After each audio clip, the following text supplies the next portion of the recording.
Let's open up my other window here and see what we can do. Co-pilot. Oops. There we go. Hmm. All right, let's see. Co-pilot. There we go. What I needed.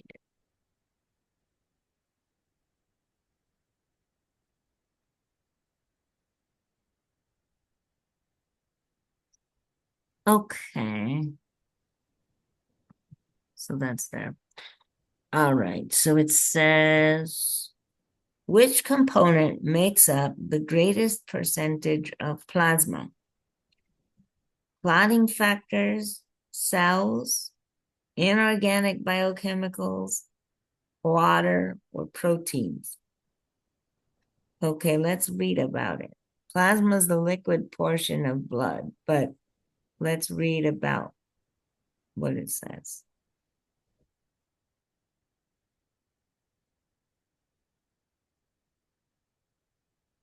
Plasma is the clear straw-colored liquid portion of blood in which the cells and platelets are suspended. It is approximately 92% water and contains a complex mixture of organic and inorganic biochemicals. Functions of plasma include transporting gases, vitamins, and other nutrients, helping to regulate fluid and electrolyte balance, and maintaining a favorable pH. Plasma protein are the most abundant of the dissolved substances solutes in plasma. Okay, so it's proteins. These proteins remain in the blood and interstitial fluids and are ordinarily not used as energy sources. Although there are enzymes, hormones, and certain other proteins in the blood, there are three main types of plasma proteins: albumins, globulins, and fibrinogens, which differ in composition and function. So the answer there is proteins.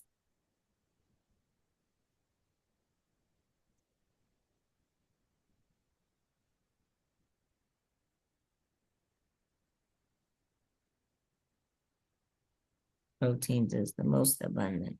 Okay. What? It said which component is. Okay, that was just weird. Um, I'm not sure about that, but okay. Which two types of leukocytes are agranulocytes? Which two types of leukocytes are agranulocytes without granules? Um, Hold on. I'm gonna check this answer with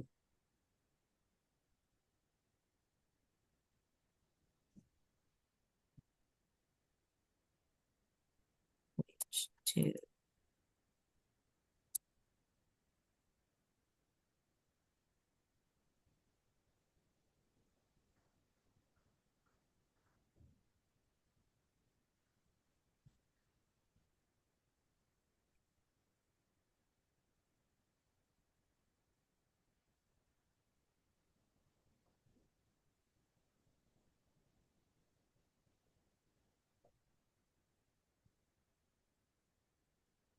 Lymphocytes and okay, let's check with the book. I think I think it's leukocytes and I mean lymphocytes and monocytes, but let me check with the book. Let's read it.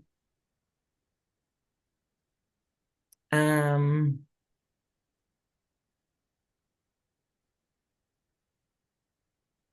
so I need the agranulocytes. Let's see. Um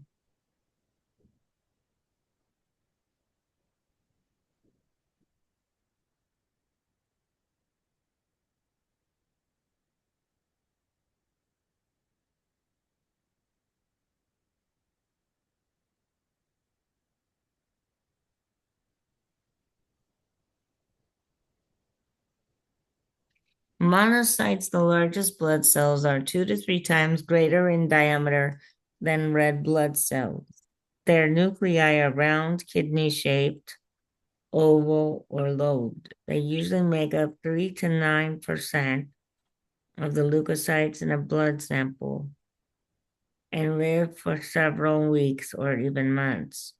Monocytes migrate to certain tissues and transform into various types of macrophages, which are highly phagocytic cells that engulf bacteria, dead cells, and other debris in the tissues.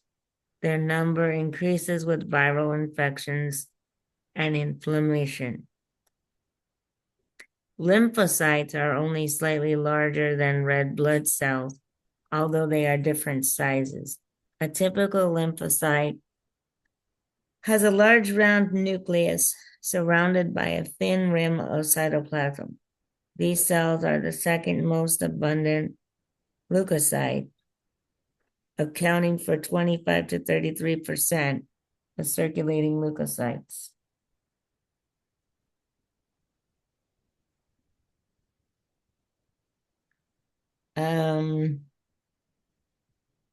Mature lymphocytes colonize in lymphatic organs, such as the lymph nodes and spleen. See section 14.4, lymphatic tissues and organs, and may live for years. There are different categories of lymphocytes, and they are all important in immunity. Lymphocytes called cytotoxic T cells, for example, directly attack and destroy foreign cells. Other categories of lymphocytes are B cells and NK cells. See section 14.7, immunity, adaptive, specific defenses. But that doesn't say if they're agranular or not. Does it say it in the heading somewhere?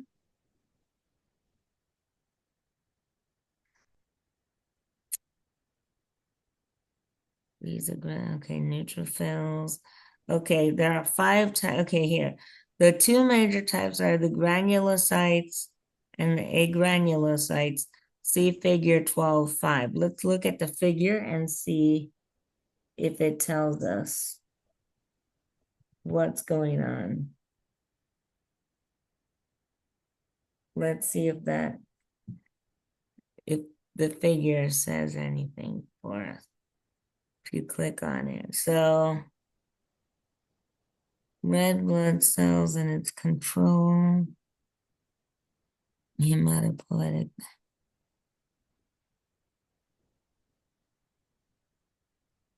It didn't show us the figure 12.5 illustrates. Okay. Okay, no, I don't think that was what we needed.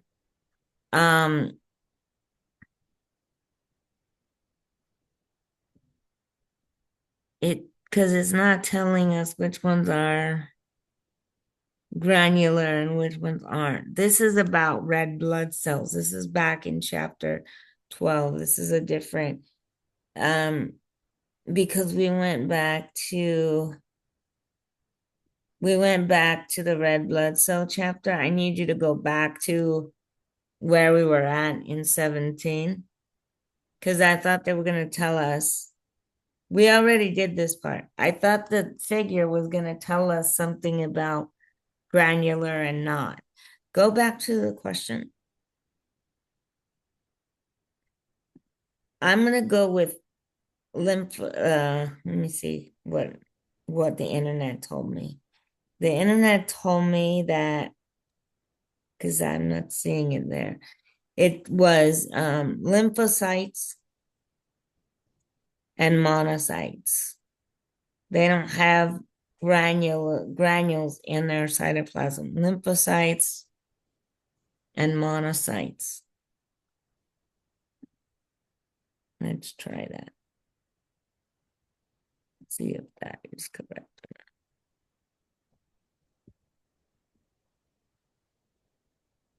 Yeah, so it says agranulocytes lack visible cytoplasmic granules. Eosinophils have granules and neutrophils have granules.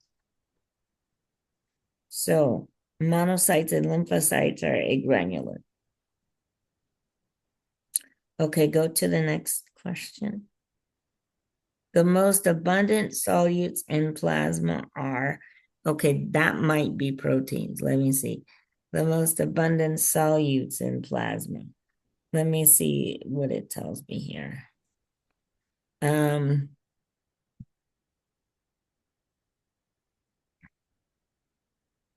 What are the most abundant solutes in plasma?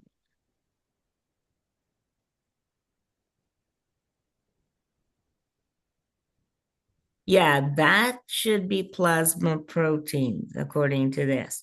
Albumin, globulin, and fibrinogen. That should be plasma protein. So maybe that's triproteins.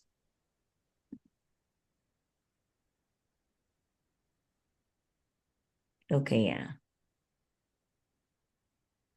All right. So now, okay. All right, let's go and read this. List 3 characteristics of neutrophils.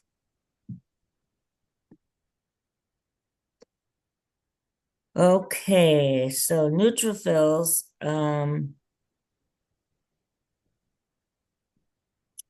neutrophils have fine cytoplasmic granules, so they have granules that appear light pink when stained.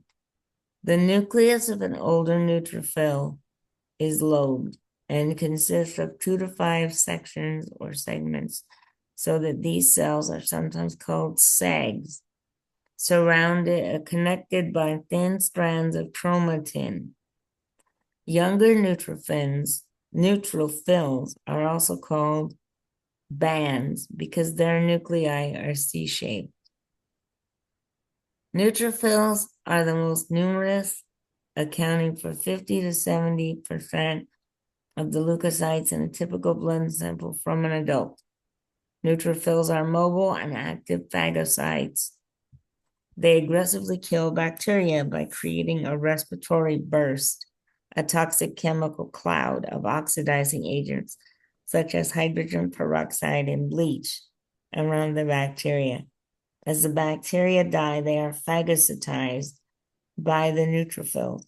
Similar to monocytes, neutrophils contain many lysosomes that are filled with digestive enzymes that break down captured bacteria, nutrients, and worn out organelles.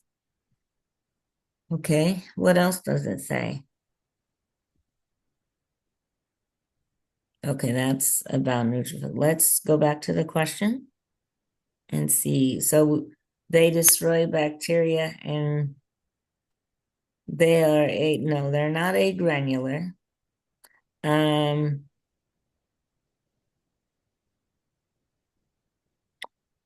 They are, okay, hold on. 3 characteristics of neutrophils. So let's see. Let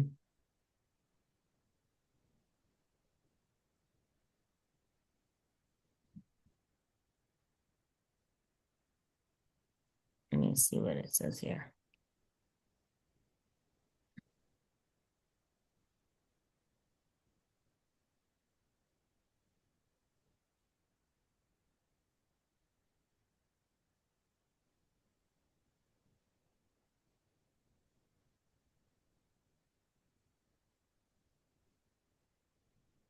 So they're the most abundant type of white blood cells. They're phagocytic, and they have a multi-lobe nutrient.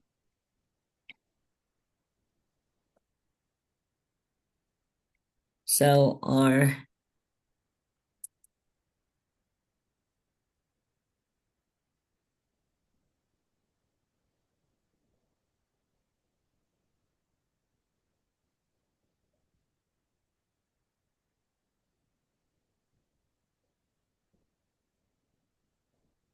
Okay, so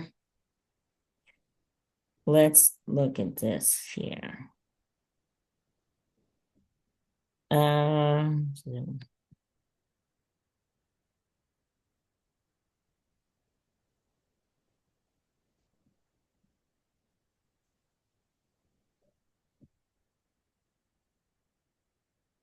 okay, they're not the largest, and they're not agranular, they're granular. So they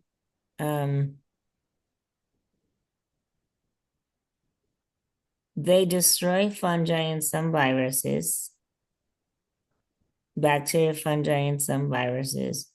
They have a nucleus with multiple lobes. It's connected by thin strands of chromatin, and they are the most abundant leukocytes. Because monocytes are the largest, like physically the largest one. Let's try that. Monocytes are the largest, yeah.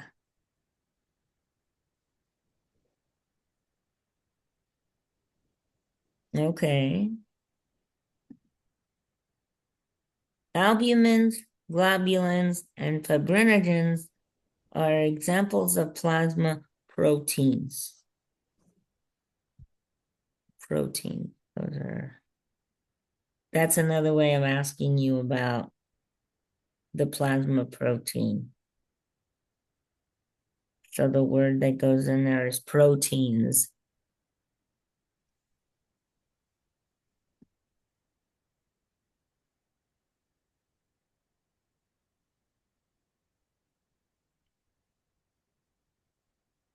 Yeah. Identify a function of lymphocytes. Releases histamine. Okay, we just had this one. It was just asked in a different way. So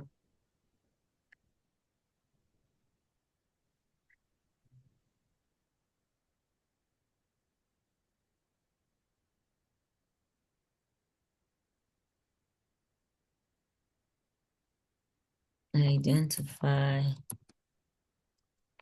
a function.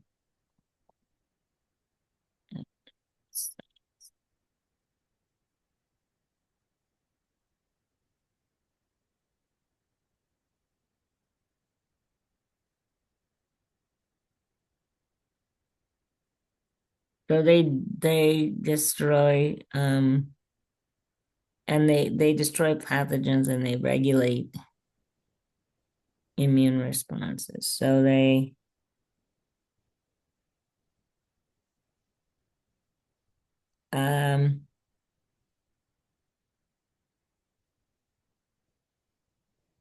okay, hold on. Let me do this here. Let me shrink this and put it on the page. So if I say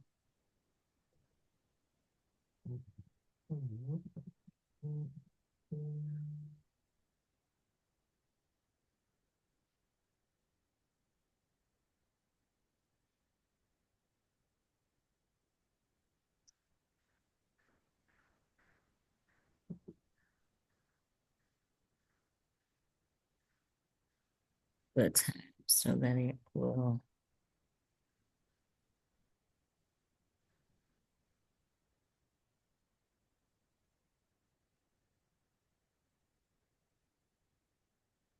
there. Okay. Which one is a function of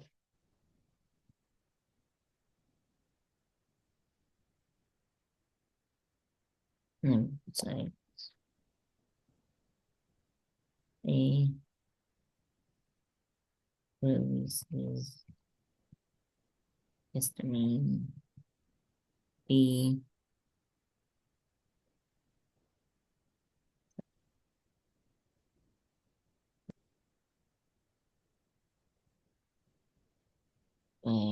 say times.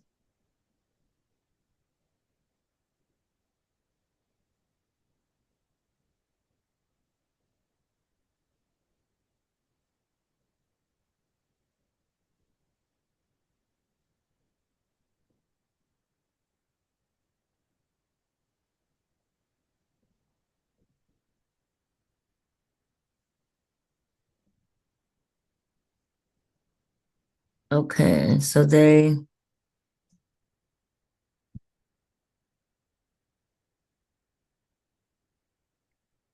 produce antibodies. Lymphocytes produce antibodies. Basophils release histamine. Neutrophils phagocytize bacteria. And eosinophils destroys parasites. So they produce antibodies. Okay, that should be good. That should be good now. Albumins are the blank plasma proteins. Okay, so albumins are which?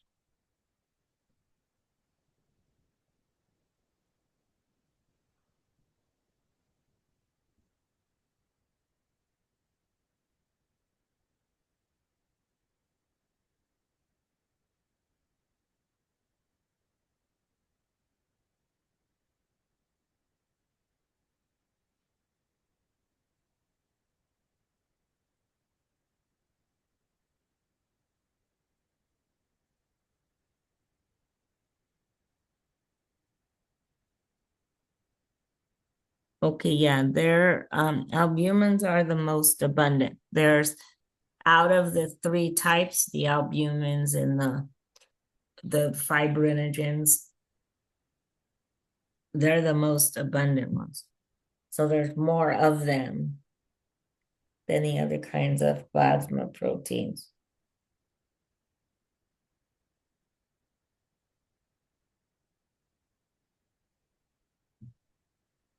Okay, right. They're the smallest, but there's the most of them.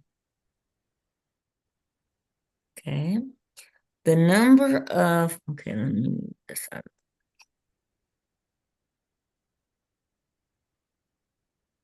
The number of blank may increase during bacterial infections. The number of blank may decrease during parasitic infections or allergic reactions. The number of blank may decrease in HIV and AIDS. Okay. Well, I would say, if I had to guess, I would say it's the first one, but let me check because lymphocytes are the immune response for bacteria. So let me see what I can say here.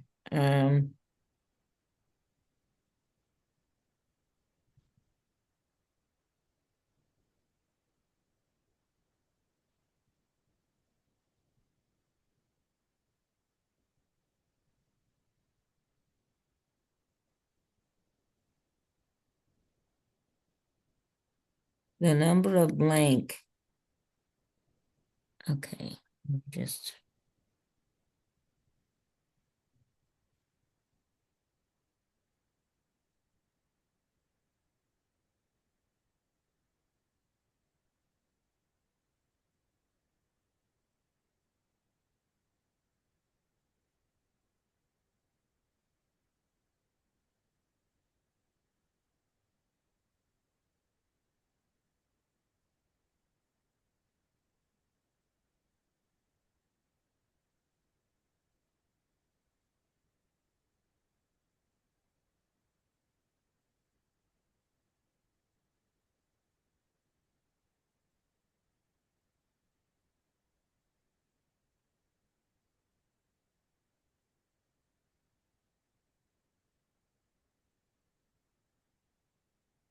the number of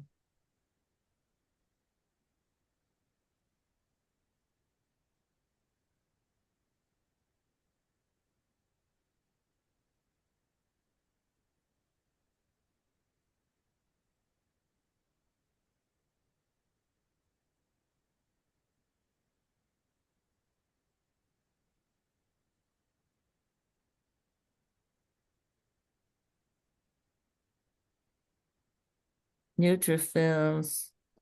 I was wrong. It's neutrophils, eosinophils. So the number of neutrophils may increase during bacterial infections since they are the first responders in fighting bacteria. The number of eosinophils may increase during parasitic infections as they specialize in targeting and destroying parasites. And lymphocytes may decrease in HIV and AIDS since the virus specifically attacks CD4 and T cells. So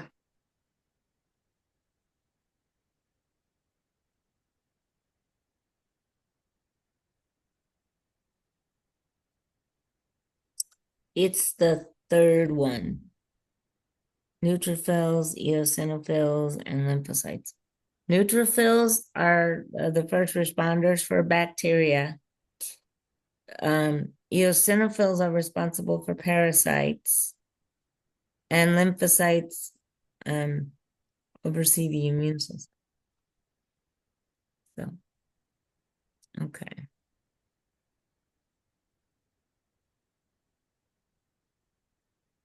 All right, next question. Which of the following is true of all the types of plasma proteins?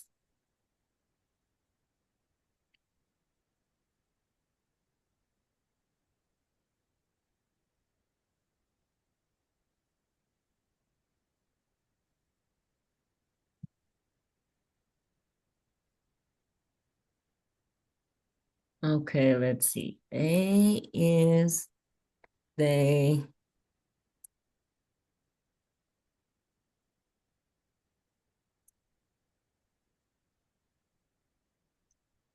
B is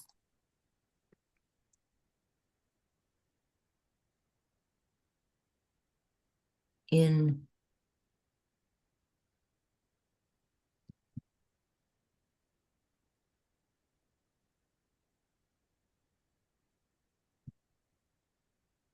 all the way.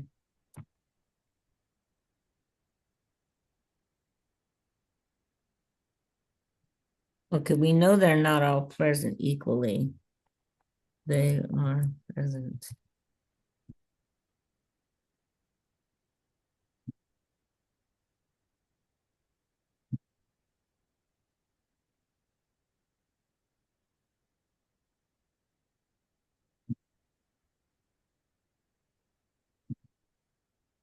They are all synthesized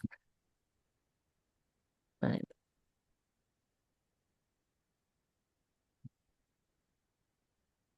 So they all play a role in colloid osmotic pressure. Only specific proteins are involved in blood clotting. And of course, we know that they're not all present in equal amounts. So the answer is they all play a role in colloid osmotic pressure.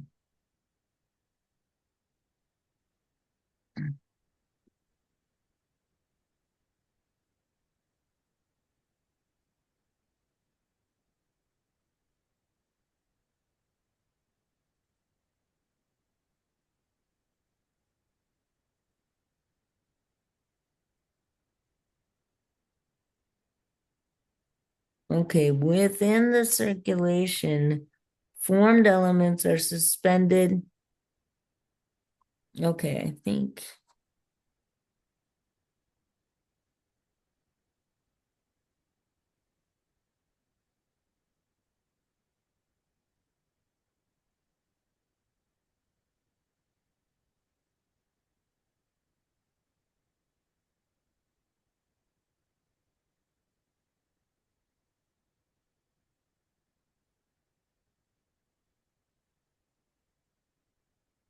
that's plasma. That's where you find the formed elements. That's plasma. we answered that in a different way before, but it's plasma.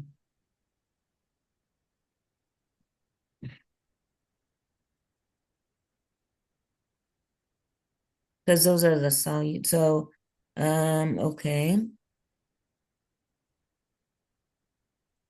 The most abundant of the dissolved substances in plasma are the most abundant of the dissolved substances in plasma.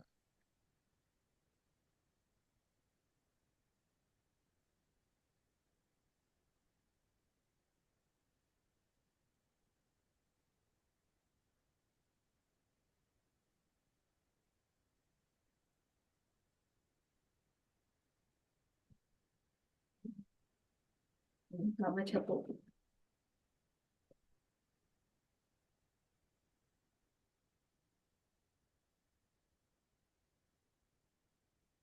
I'm not sure if let's look it up.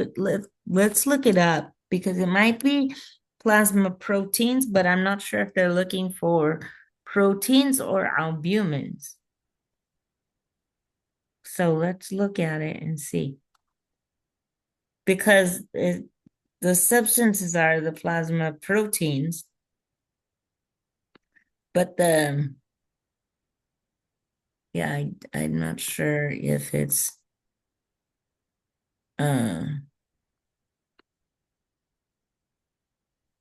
let's read about it. So plasma proteins are the most abundant. Yeah, okay. I think they're looking for proteins. I think they're looking for proteins, not even though albumins are the most abundant, but I think they're looking there for proteins from the way the question is worded. Because they repeat the word plasma again.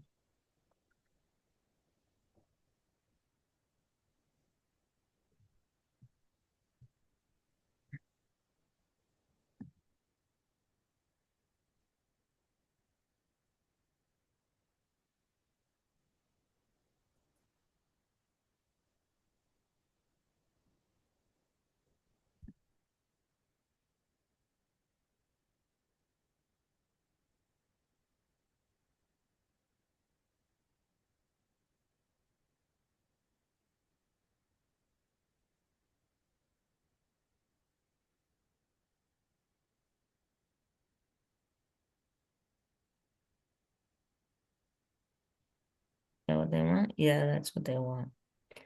Okay. The colloid osmotic effect that helps maintain blood volume. The colloid osmotic effect that helps maintain blood volume is okay.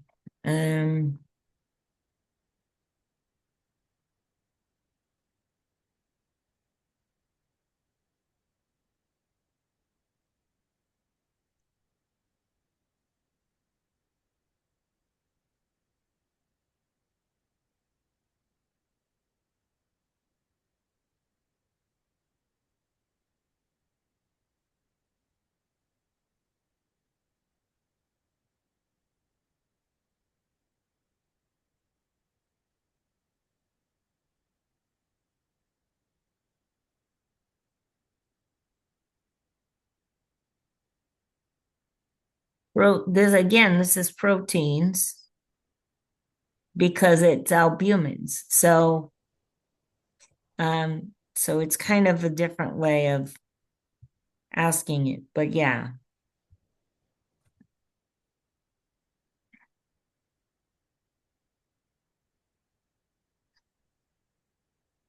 It's not asking for the specific one, which would be albumins that do that.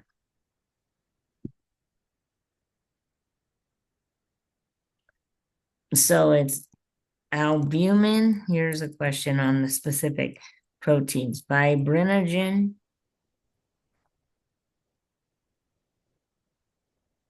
and blank are the three. So here, yeah, so there's albumins, right? What's the other one? Uh-huh. There they are. So which one is it? It would be globulins. Globulins. Uh-huh. Uh-huh. Yeah. Globulin.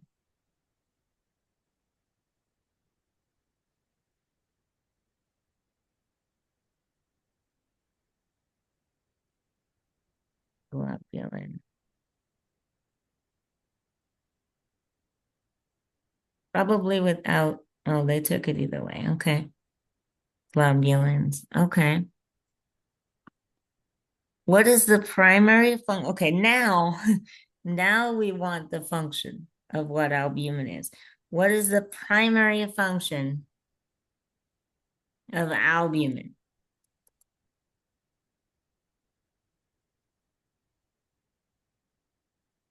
Like, what is the most important thing it does?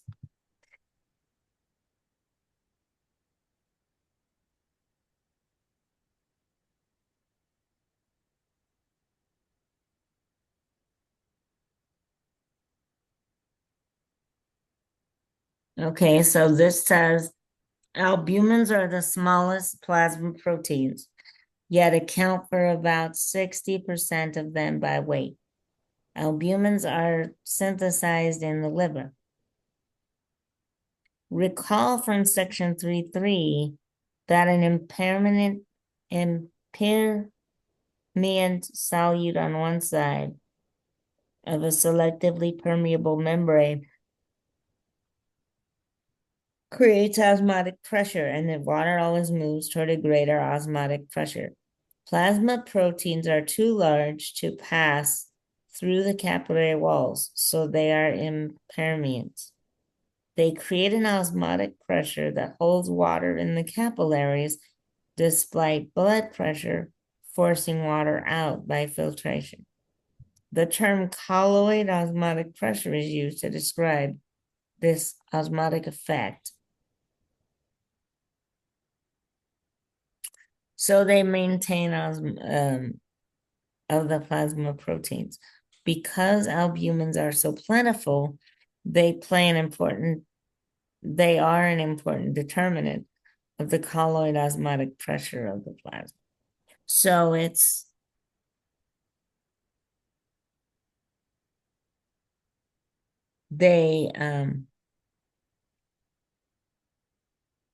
they maintain osmotic pressure, colloid osmotic pressure.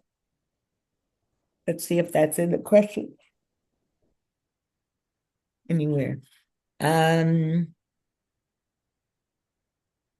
Yeah, it helps to maintain colloid osmotic pressure of the plasma.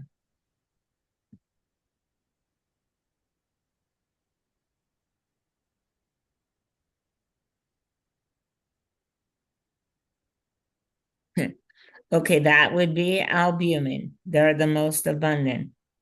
The type of protein called albumin is the most abundant plasma protein. We just read it. That's why they're so abundant. They're not the biggest, but they're the most abundant.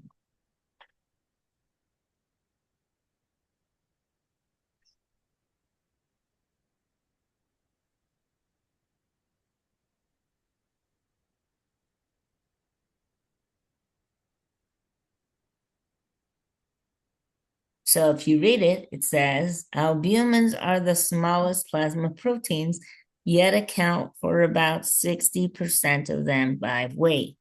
So they're the most abundant plasma protein, the albumins, because they're the biggest percentage of the albumins that are there.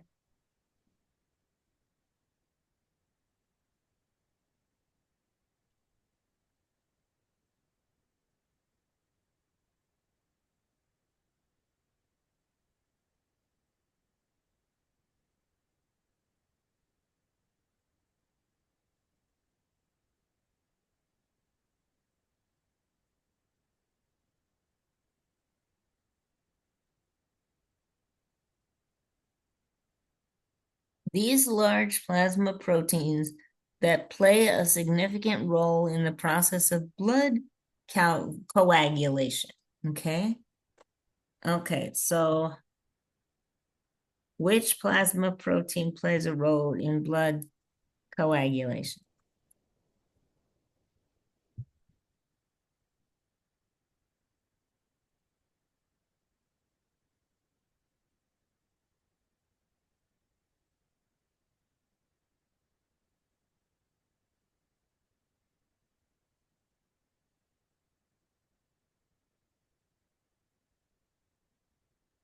Okay, so it says if the concentration of plasma proteins fall, then tissues swell. This condition is called edema.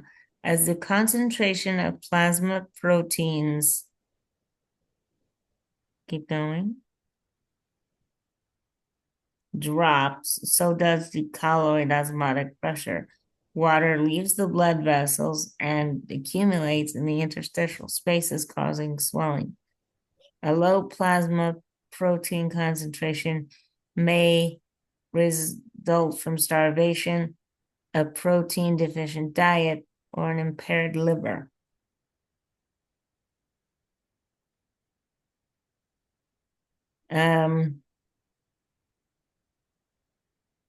Okay, globulins make up about 36%. They can be further divided into alpha, beta, and gamma globulins. The liver synthesizes alpha and beta globulins, which have a variety of functions that include transporting lipids and fat-soluble vitamins. Within lymphatic tissues, B lymphocytes differentiate into plasma cells that produce the gamma globulins. Okay, but that doesn't tell us about clotting factors and coagulation. I think that's fibrinogen, but let's keep going.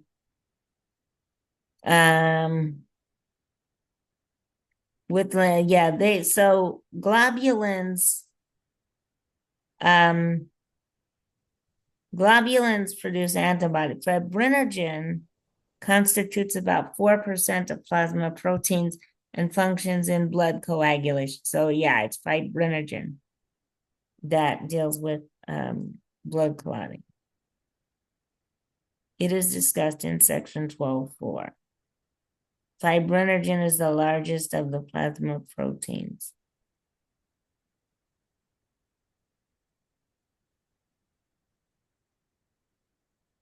So fibrinogen.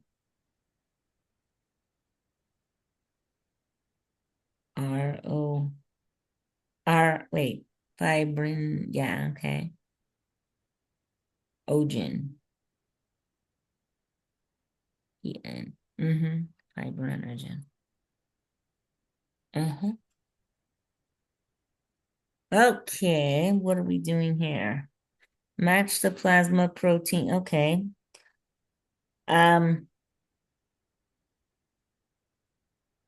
Plays a key role. Okay, we just answered that. Maintains colloid osmotic pressure is albumin. I'm not sure about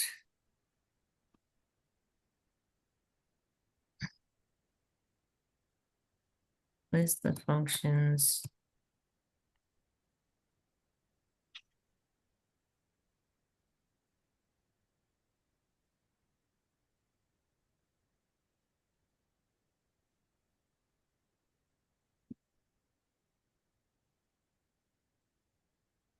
So let's see.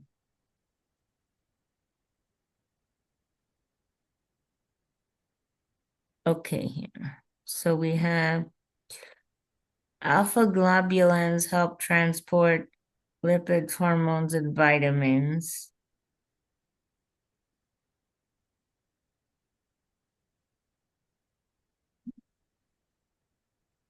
Lipids, hormones.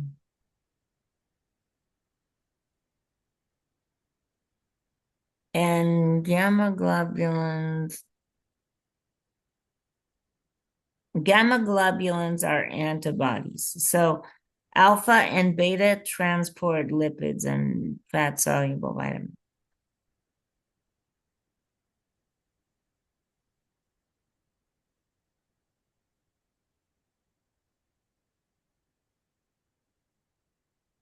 Yeah. The two physiologically important gases found in blood are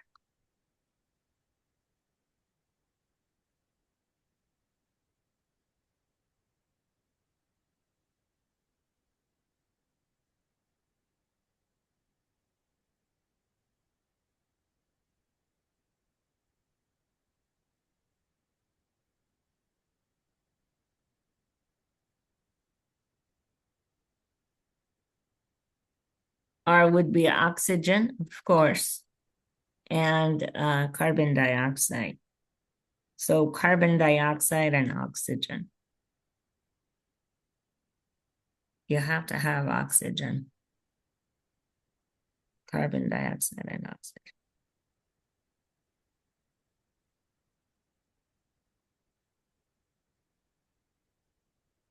oxygen. Okay, which are the two? Okay, select all that apply. All right, so components of plasma. We know there are, okay, which are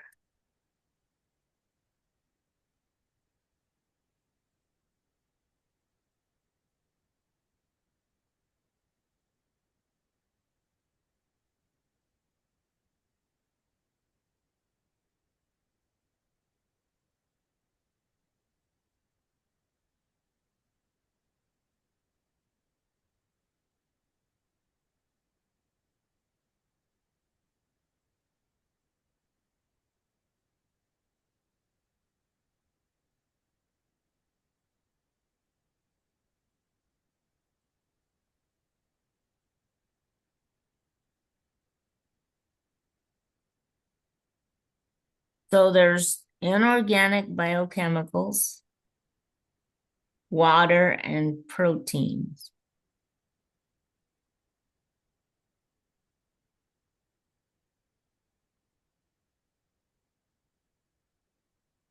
Yeah, those are those three.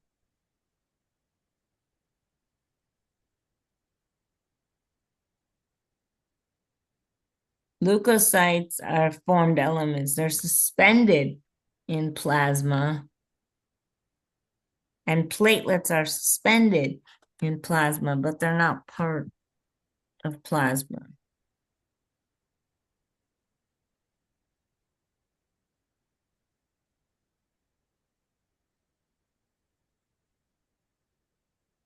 Okay. Urea is a product of, okay, we didn't read about this at all. So we have to read about it because we didn't read anything about, these are new questions. These aren't review anymore. Molecules that contain nitrogen atoms but are not proteins comprise a group called non-protein nitrogenous substances. In plasma, this group includes amino acids, urea, uric acid, creatine, and creatinine. Amino acids come from protein digestion and amino acid absorption. Urea and uric acid are products of protein and nucleic acid metabolism, respectively. Creatine results from the metabolism, I'm sorry, creatinine results from the metabolism of creatine.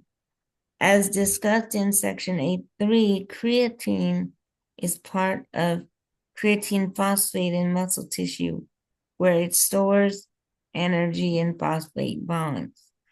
Blood plasma contains electrolytes that are absorbed from the intestine or released as byproducts of cellular metabolism. They also include sodium, potassium, magnesium, chloride, bicarbonate, and sulfate ions. Okay, so what does it want to know about urea again?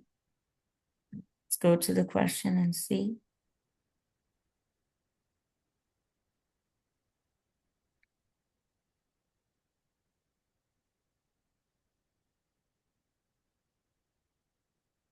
Okay. Urea is a product of link atoms. Hold on. I think it's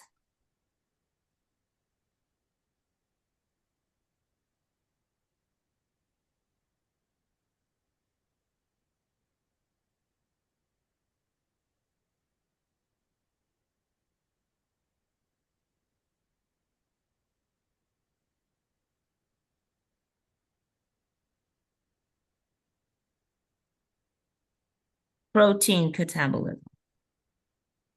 Urea is a product of protein catabolism, and uric acid is a product of nucleic acid catabolism.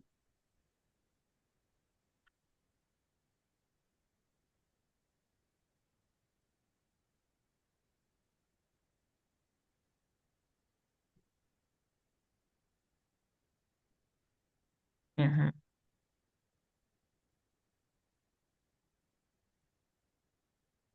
Okay. Proteins in the plasma contribute to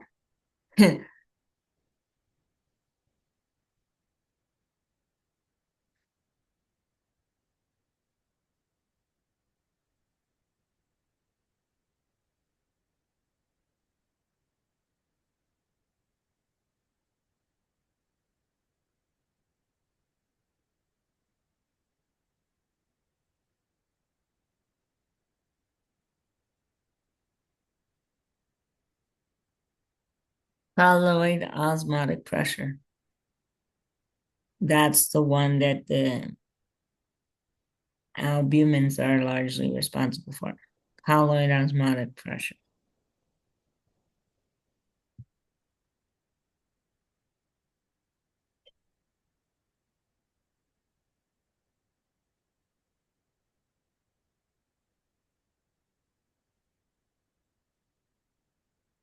List 4 electrolytes present in plasma.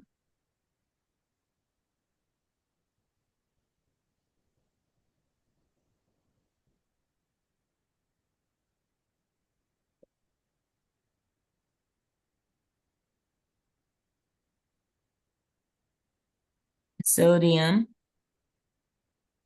Sodium is there. Potassium, calcium,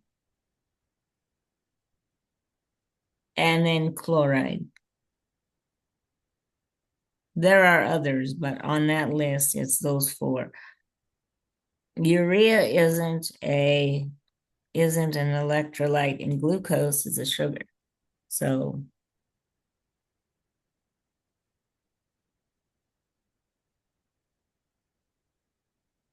okay, so that's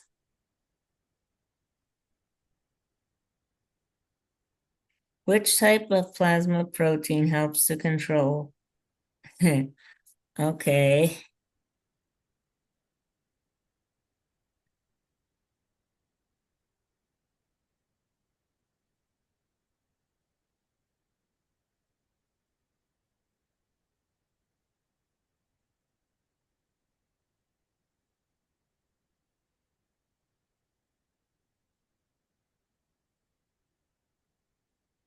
That would be albumin.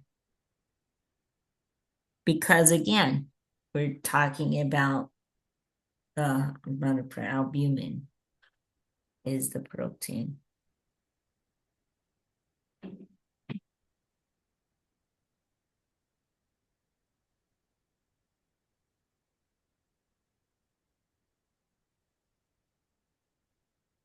Hemostasis is, okay, we haven't, talked about this in a minute. This is an old hemostasis is the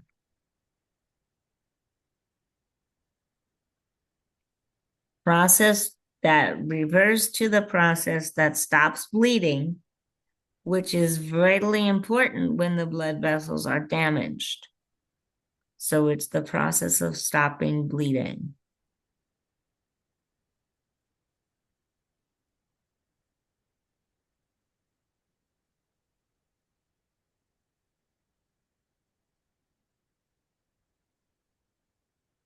Yeah.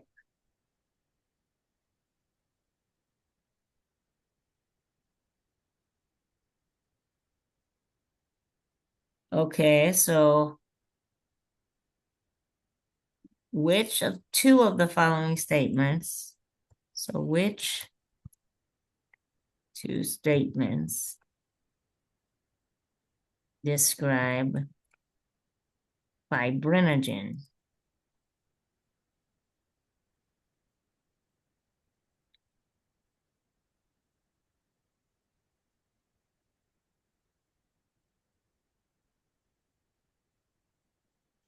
No, fibrinogen is involved in blood.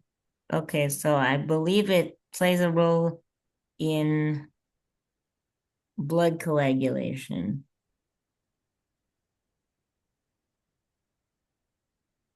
I'm looking at the other one.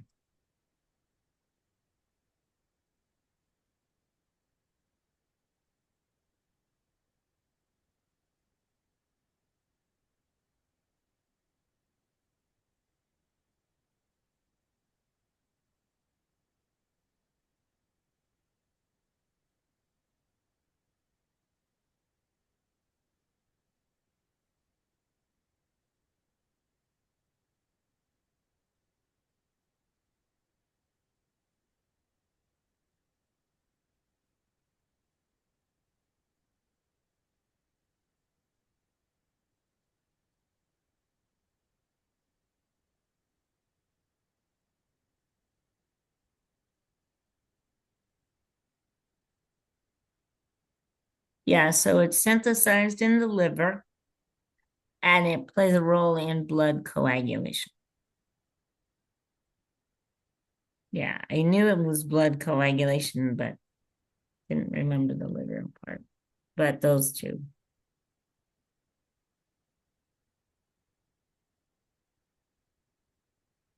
Serotonin released by platelets as a result of blood vessel injury stimulates. Okay, this goes back to we have to go back and read about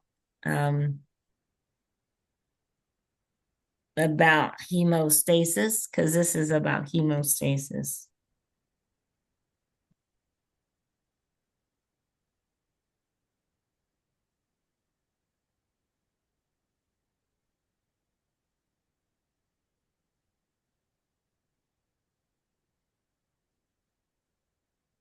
Clotting or breaking a small blood vessel stimulates, I'm sorry, cutting, not clotting. Cutting or breaking a small blood vessel stimulates vascular spasm, the contraction of smooth muscles in the wall of the blood vessel. Blood loss lessens almost immediately, and the ends of the severed vessel may close completely. This effect results from direct stimulation of the vessel wall from reflexes triggered by pain receptors in the injured tissues and from serotonin. So serotonin stimulates vascular spasm, a chemical released from platelets that stimulates smooth muscle contraction of the vessel walls called vasoconstriction to reduce blood loss. The reflex response of vascular spasm may last only a few minutes, but the effect of the direct stimulation usually continues for about 30 minutes. By then, a blockage called a platelet plug has formed and blood is coagulating. So it's vascular spasm, that's serotonin,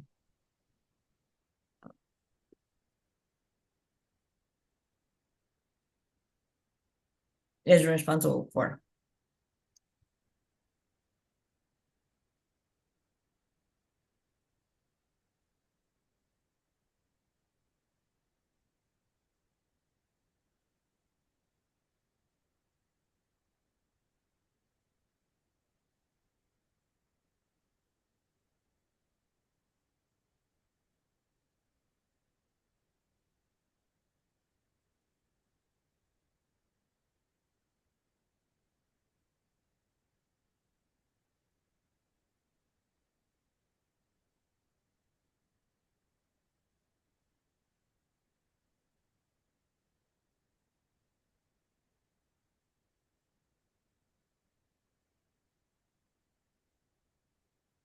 Okay. Serotonin released by platelets stimulates.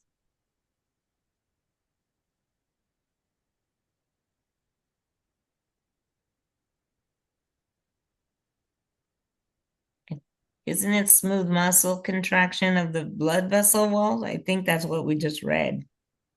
Because the formation of a platelet plug comes later. Yeah.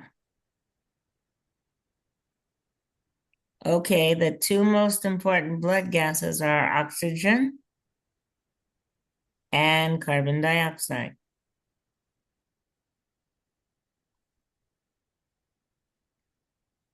Mhm. Which of the following most accurately describes a plate? Okay, we have to read about platelet plugs. We didn't actually read about them last time. We have to read about platelet plugs. So let's read it. Platelets are normally repelled by a smooth, intact endothelium lining of blood vessels. However, when a blood vessel breaks, sticky platelets adhere to the exposed collagen from connective tissues underlying the endothelium. Platelets also adhere to each other, forming a platelet plug in the vascular break. A plug may control blood loss from a small break, but a larger break may require a blood clot to halt bleeding. Figure 1214 shows the steps in platelet plug formation. There's a break in the vessel wall. There's blood that escapes through the break in the vessel wall. Okay, keep going. Then it has the, okay.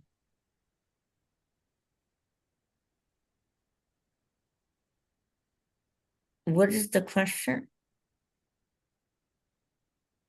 Which of the following most accurately describes?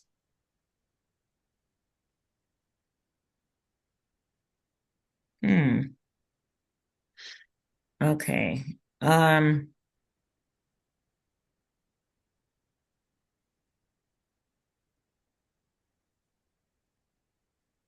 would say C, a mass of platelets and trapped formed elements.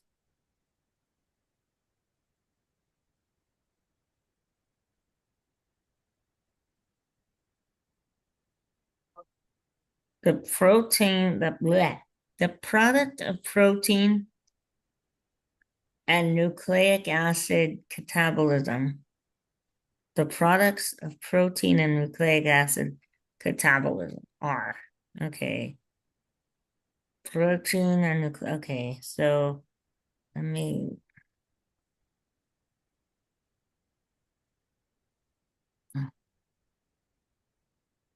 the products.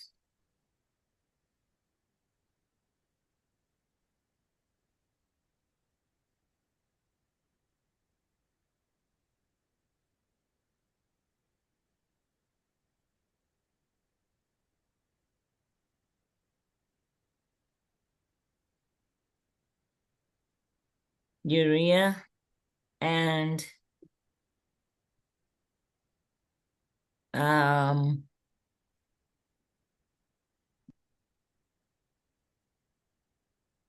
urea and uric acid.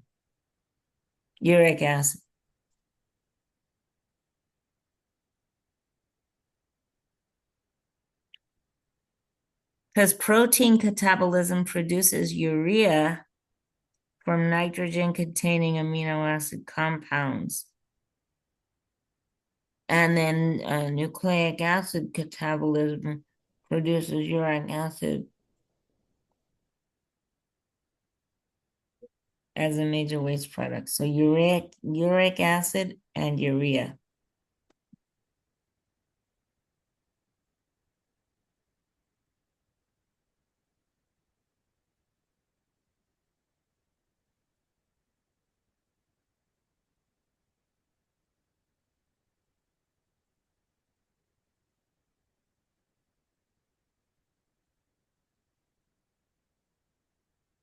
A series of reactions forming a blood clot is called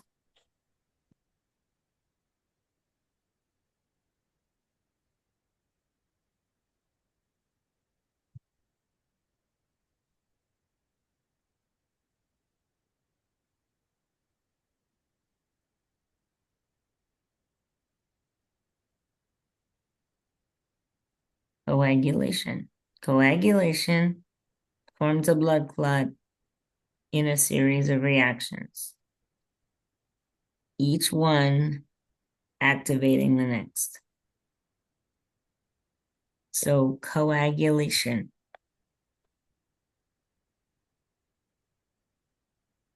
is the word you want.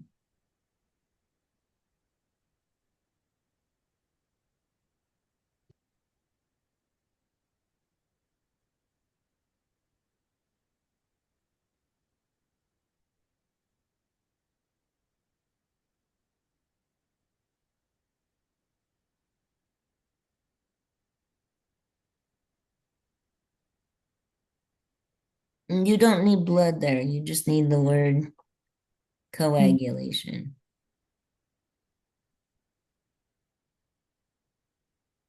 Yeah, I think that's.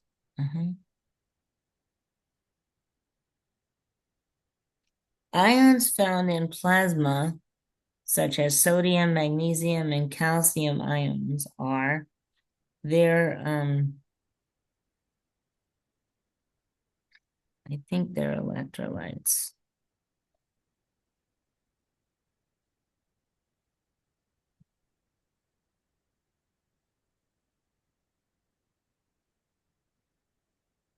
Yeah, electrolytes is what they want.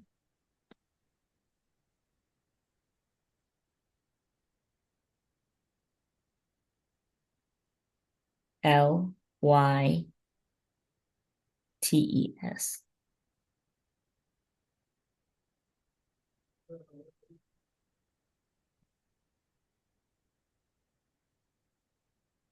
The major event in blood clot formation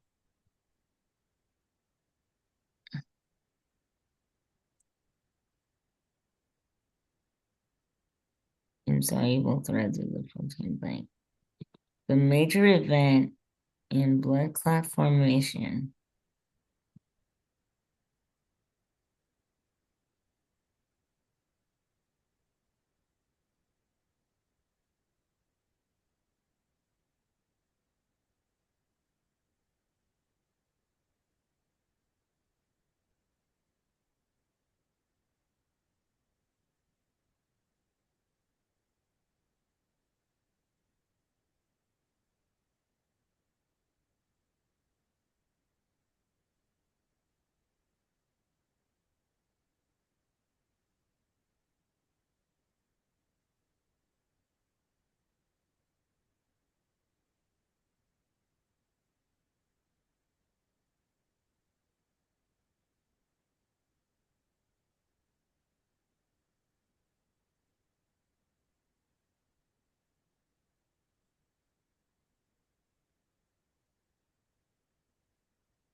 fibrinogen. I think it's fibrinogen into, yeah, fibrinogen is the first blank and fibrin is the second blank.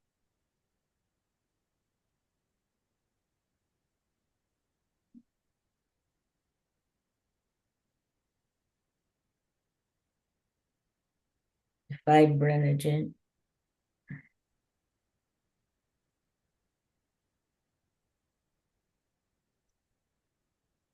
and fibrin. Fibrin.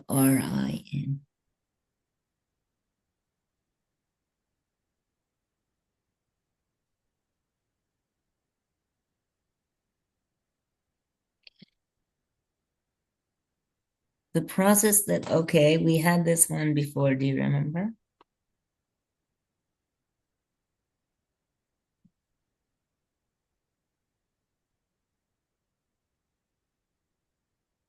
The process that stops bleeding.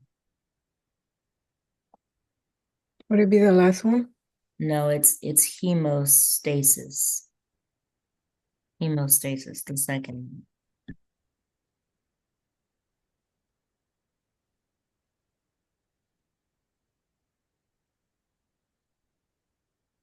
Agglutination is the clumping together of cells, primarily due to interaction with antibodies. Okay.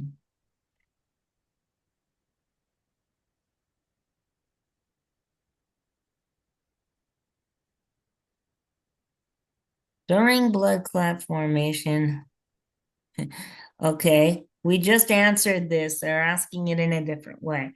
During blood clot formation, the soluble protein fibrinogen, okay, is converted into the insoluble protein called fibrin. So it's the third one, fibrinogen and fibrin. You just answered this um, as a type your answer in, and this is a fill in the blank with the answer supplied to you. So they want you to get it.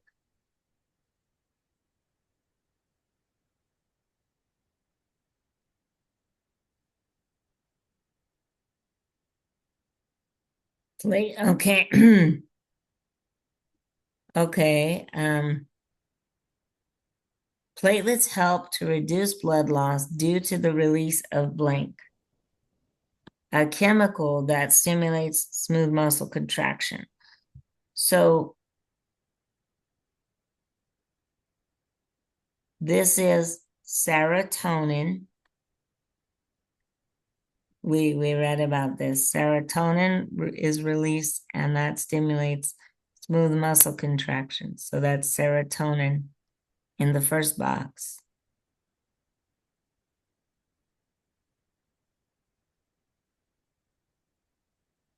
S-E-R, I think it's S-E-R-O. Check the spelling. I think it's S-E-R-O-T.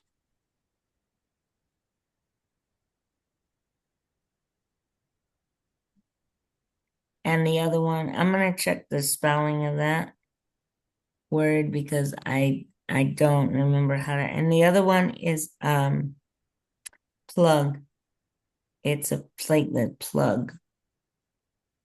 Let me look at the,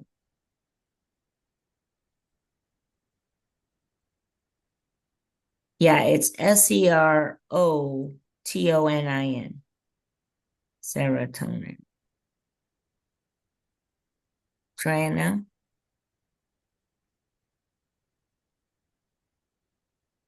Yeah.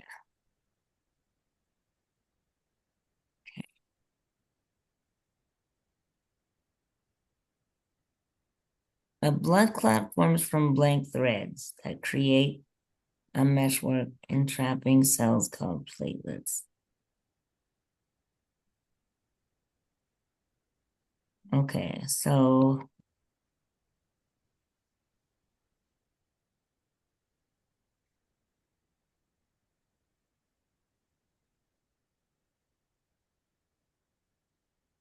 a blood clot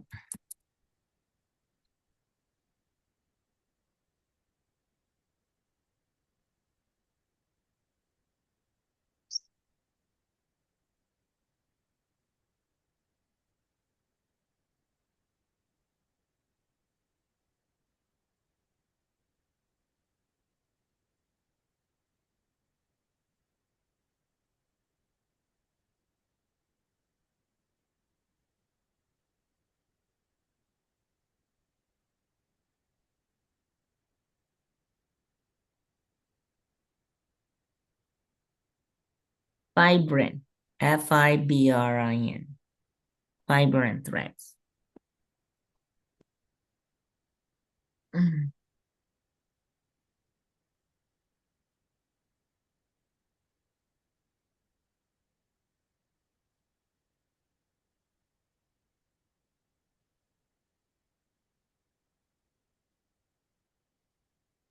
No, it's not fibrin. Oh, fibrin. Yeah, you have the right one, but you typed it. It's okay. It's okay. What is the term for a mass of platelets that reduces minor bleeding following injury? You should know that one. Which one is it? Would it be this one? That's a platelet plug. Yes, that's correct. Good. Any molecule that triggers an immune response. Okay, I don't know that we've read this, so let's read it because this is talking about immunity. I think this is the last part of the chapter. Let's read this. We've read it before.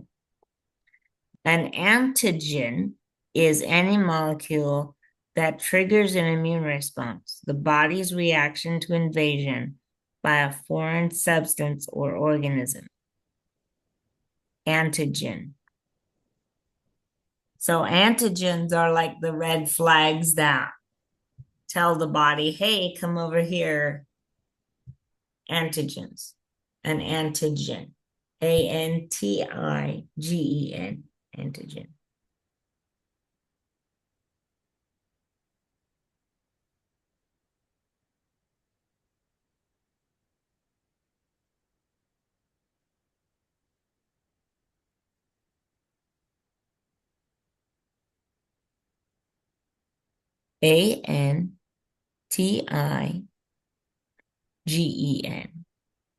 Mm-hmm.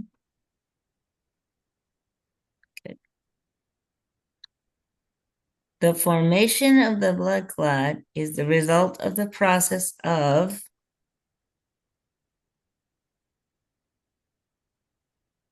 we had this question before. The last one? Coagulation. Good job. Nice. Okay, we haven't read this. The ABO blood group is based on the presence or absence of two antigens on red blood cell membranes, antigen blank and antigen blank. Okay, let's look it up. This is about blood. We haven't read it before. The ABO blood group is based on the presence of two antigens in red blood cell membranes, antigen A and antigen B. A and B antigens are carbohydrates attached to glycolipids projecting from the red blood cell surface. A person's erythrocytes have on their substances one of four combinations only: A only, B only, A and B, or neither. A person with only antigen A has type A blood. A person with only antigen B has type O blood. A person with both antigens A and B has type AB blood. A person with neither antigen A nor B has type O blood. Thus, all people have one of four possible ABO blood types: A, B, AB, or O. The resulting ABO blood type is inherited. It is the consequence of DNA encoding enzymes to synthesize AOB antigens on erythrocytes in one of these four combinations. So antigen A, so A in the first box and B in the second box. But you have to use capital letters. So that's antigen A, capital A, and antigen capital B. Right. Good job. The conversion of fibrinogen to fibrin is the crucial step in what process? The conversion of fibrinogen to fibrin.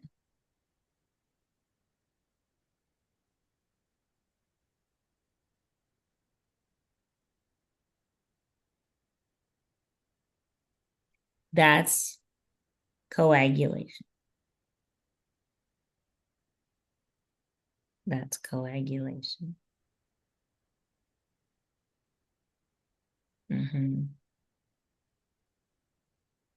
What is the most common? Okay, we didn't read this yet. What is the most common antigen of the Rh blood group? Let's read it.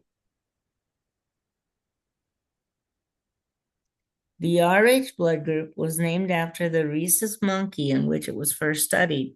In humans, this group includes several Rh antigens factors. The most prevalent of these is antigen D. Antigen D, capital D. Okay.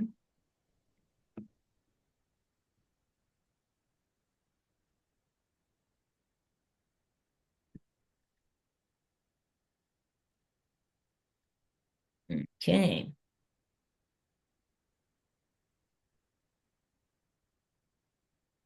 Which molecule is the precursor, the one that comes before fibrin? So what came before fibrin is what it's asking. Would it be fibrinogen? Fibrinogen, yes. Yeah. Which component creates a meshwork that traps blood cells and platelets, effectively stopping blood loss? Which component creates a meshwork that stops blood loss?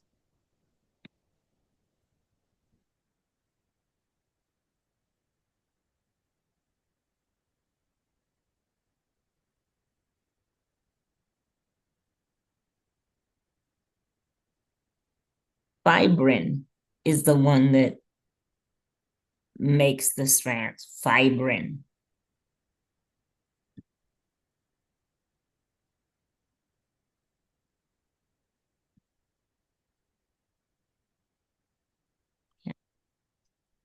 What is an antigen? That's a molecule that triggers an immune response. It's the ones that are like the signals that say, hey, we need to respond over here. It's the first one. It's not part of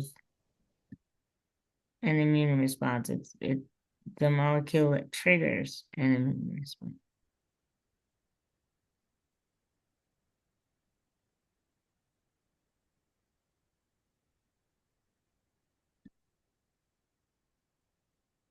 The presence or absence of A and B antigens on red blood cell surfaces. RBC is red blood cell, okay?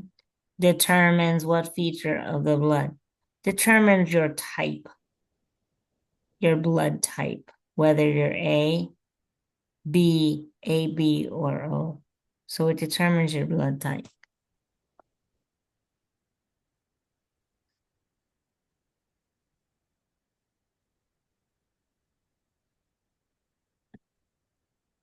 Right.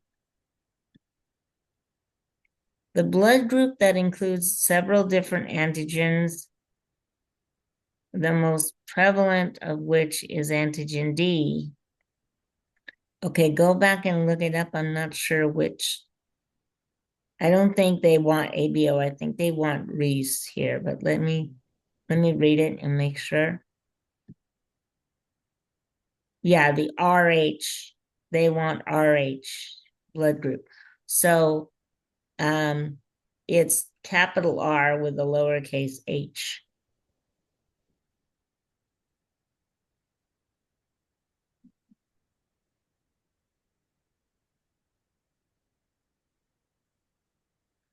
Right in the yellow. The RH blood group was named after the rhesus monkey. This group contains several RH antigens.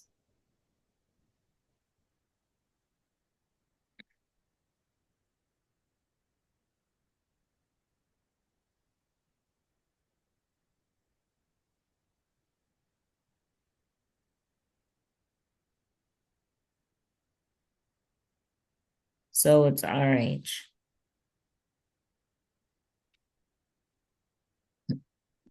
Blood group.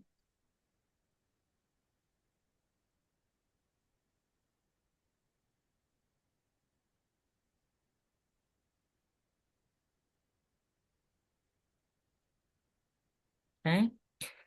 And oh, it would have taken recent. Okay. What is formed by fibrin threads? Okay, we just had this question a couple minutes ago. What does fibrin do?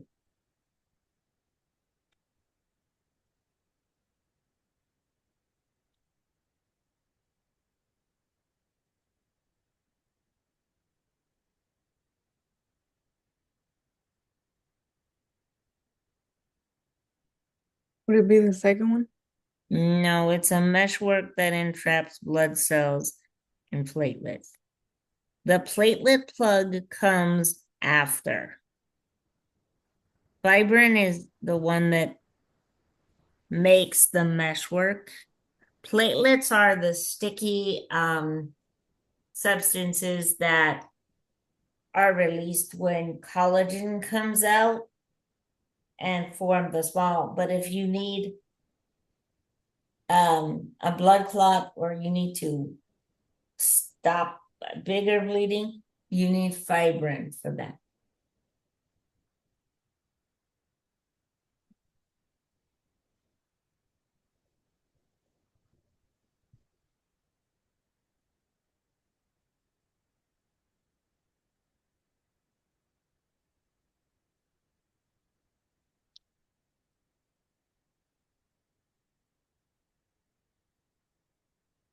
So I want to do something here because I think you have that's an interesting question, and I'm not sure I know the answer, but let me see if I can talk about um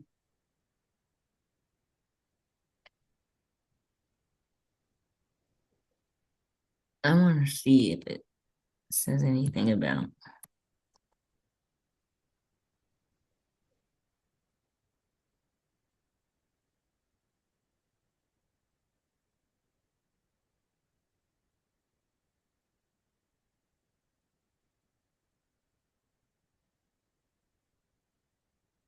So let me see. Let me just pull this up for a minute. Just like to vent Whoops. Let me just see. Um,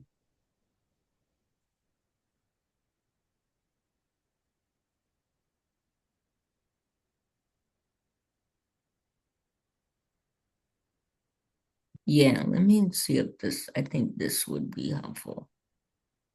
But let me make sure it's actually in here.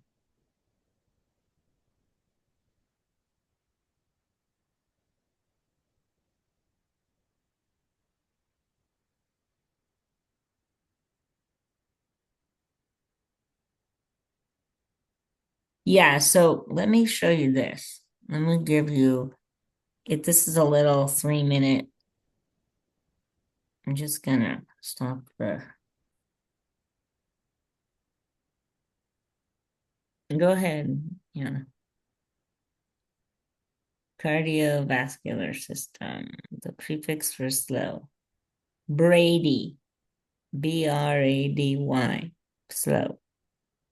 Bradycardia is an abnormally slow heartbeat. Brady.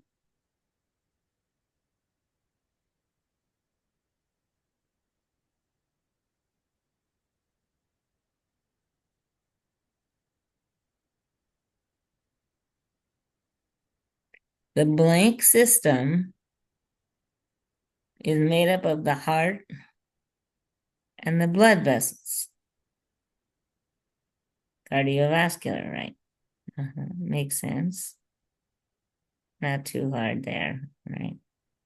The blank circuit sends oxygen poor blood to the lungs to pick up oxygen and unload carbon dioxide. Okay.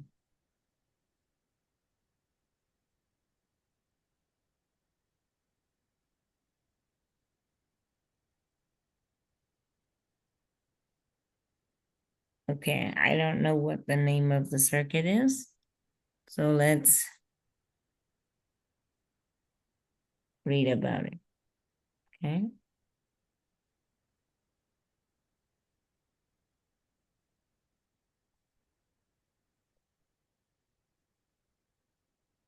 The heart is a muscle that pumps, is a muscular pump that generates the force required to move blood through the vessels. The heart and blood vessels together constitute the cardiovascular system. During normal daily activities, the heart pumps the entire volume of blood approximately every minute. On an expanded scale, it pumps about 7,000 liters of blood throughout the body each day.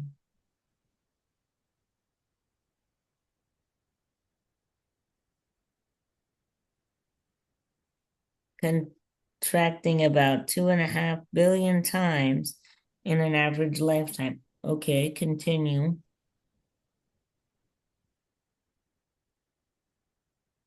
And then it gives it a picture.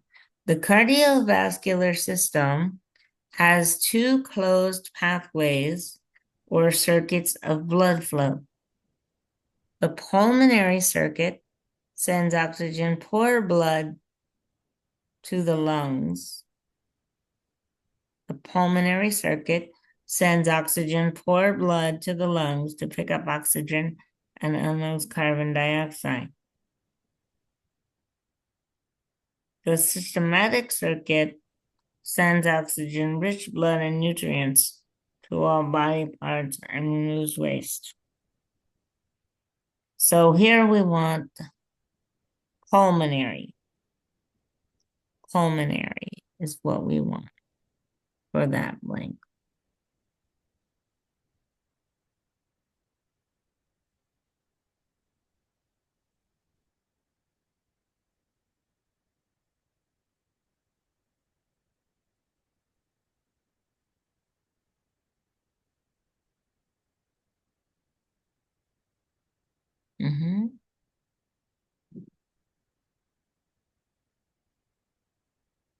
The blank circuit sends oxygen-rich blood and nutrients to all. Okay, so that's the systemic circuit.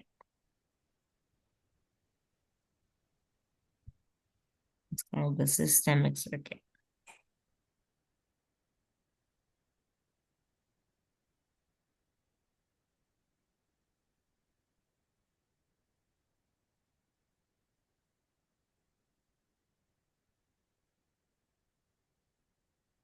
Okay, now,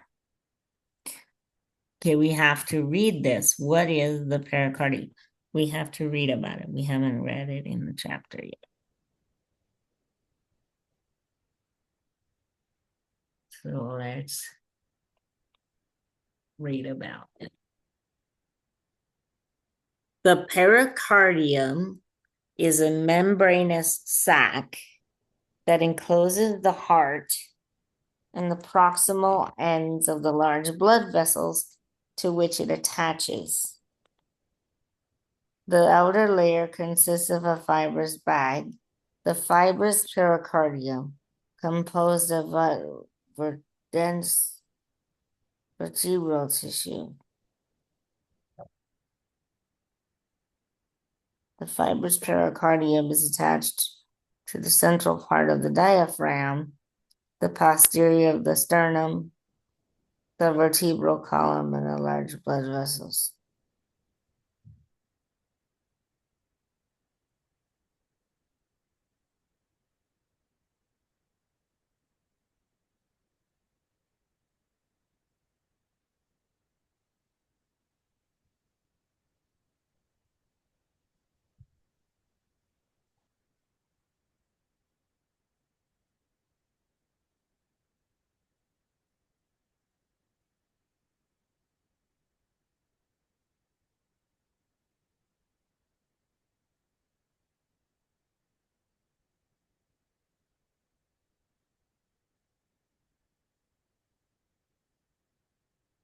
Okay, let's go back to the question.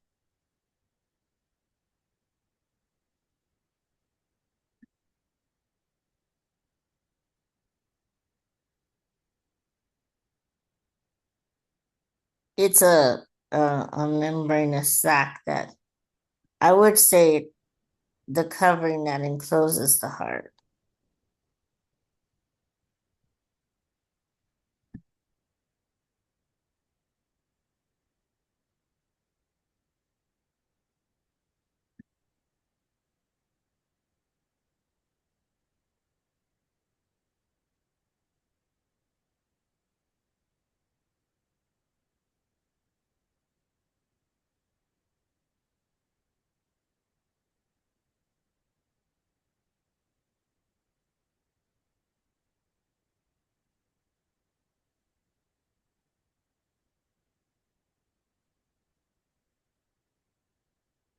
Okay. We haven't matched all these. Brady we've seen before. Do you remember what Brady means? Slow. Brady means slow. Tacky means fast or rapid. Tacky, the second one from the bottom, means rapid.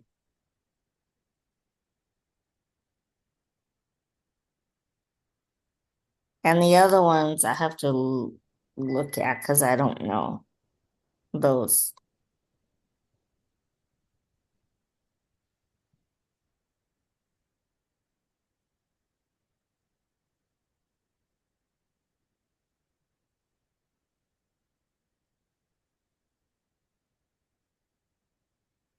So systole means contraction, and then diastole means dilation or diastolic pressure.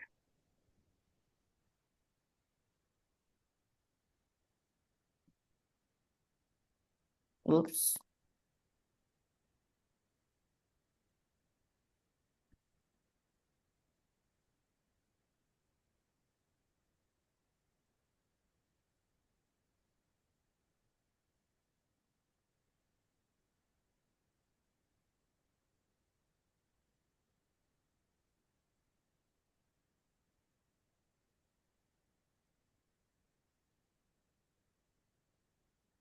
Mm-hmm.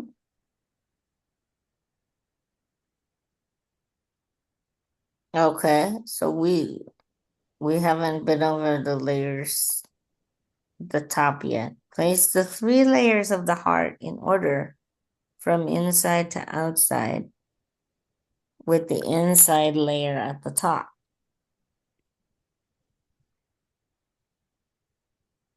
With the inside layer at the top. So let's read about it.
Okay, so do you know how many chambers the heart has?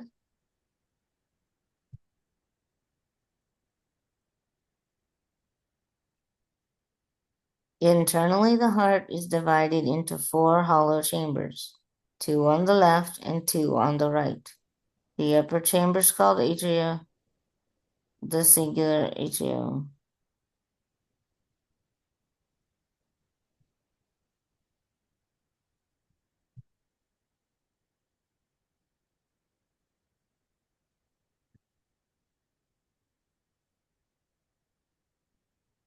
Okay.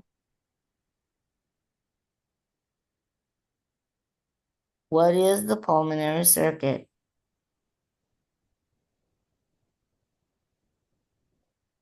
Okay, so we answered the pulmonary circuit before. That's the one that carries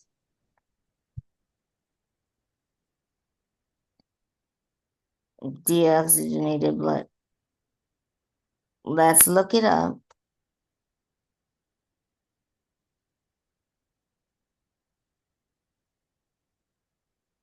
Okay, keep going.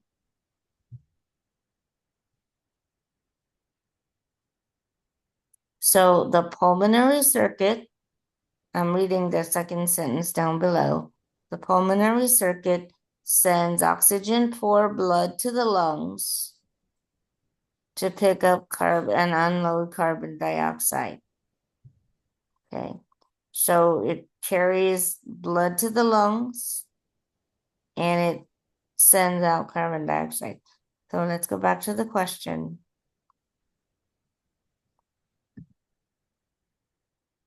So it carries deoxygenated blood to the heart. I'm sorry, blood to the lungs and to get oxygenated and then back to the heart. The first one.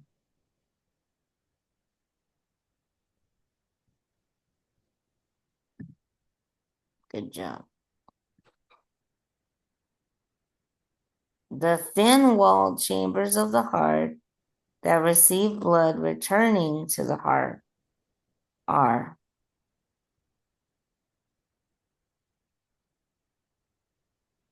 Okay, let's read about it. We haven't read.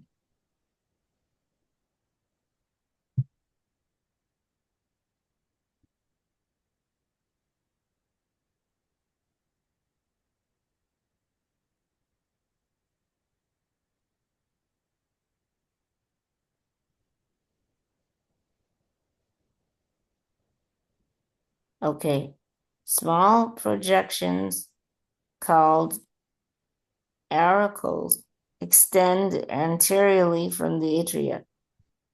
They serve to increase blood volume capacity of the atria. The lower chambers, ventricles, receive blood from the atria and contract to force blood out of the heart into arteries.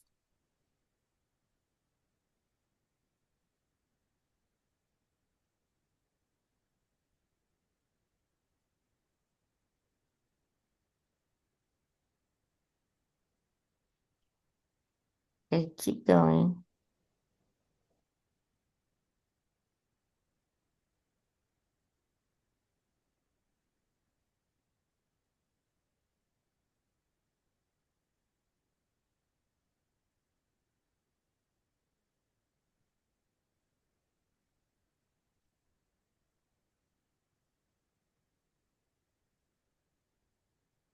Okay, so then this is more about the different parts of the heart,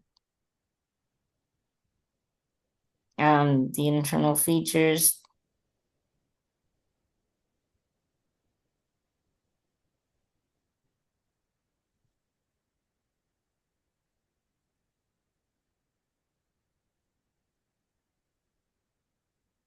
So it says, let's see,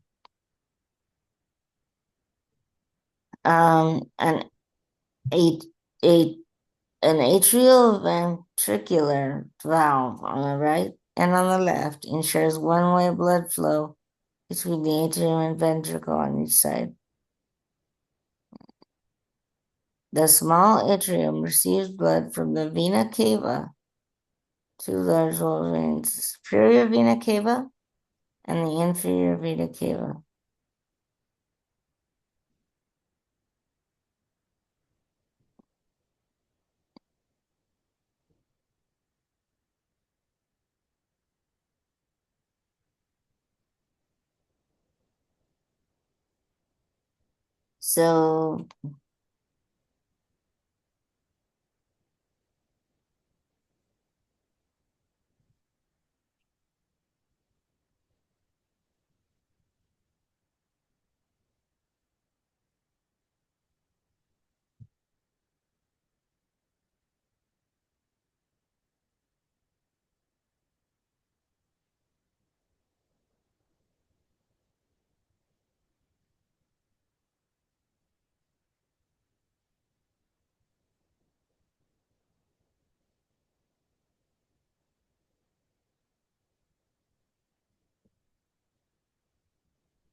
So that is going to be, I think you have to go a little further down. These are about the valves. Strong fibrous strings called chordate tendinae, chordate tendinae attached to the tricuspid valve.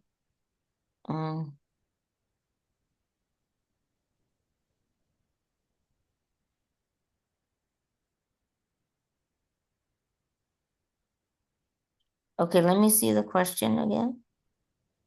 Because I feel like they're reading a lot of it, but it's. Oh, okay, that was before this. So, hold on. I think that's the. I think we already answered that. Or, I mean, I already read it to you. Hold on.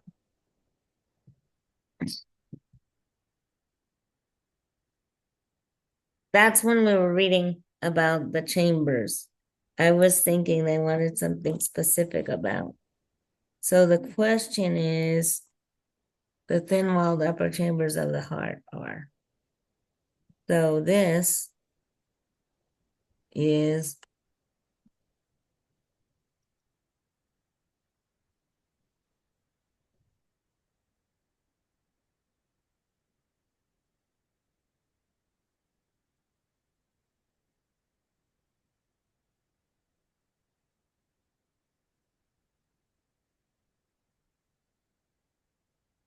so yeah, the upper chambers are the atria.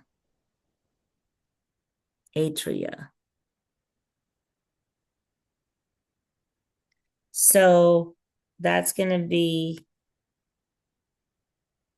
atria, ATRIA.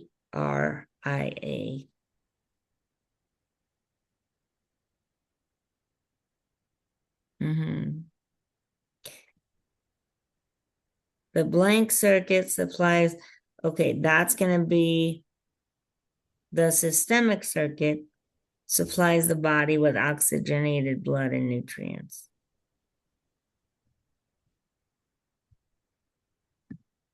Good.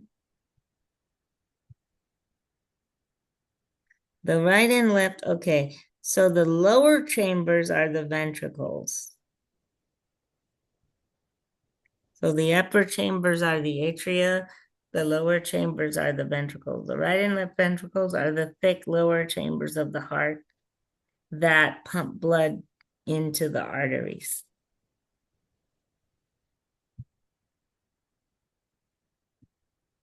Okay. Good.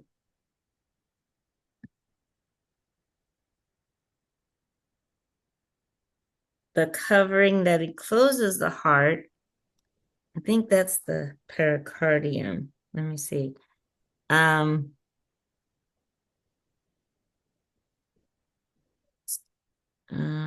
let me get this out of the way. Hold on.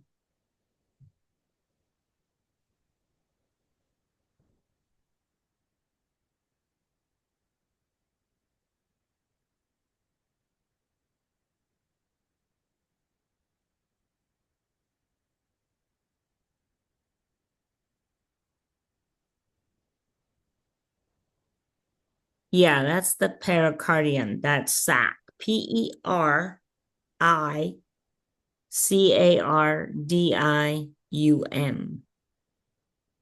Pericardium.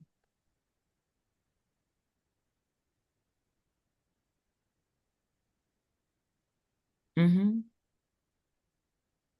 Good job.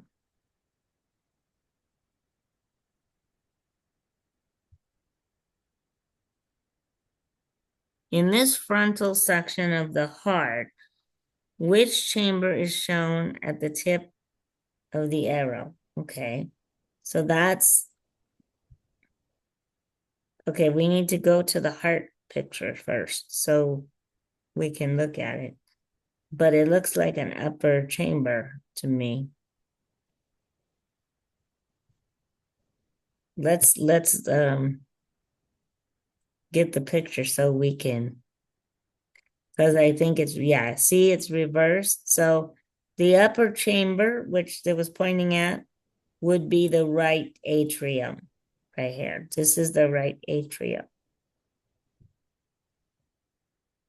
The right atrium.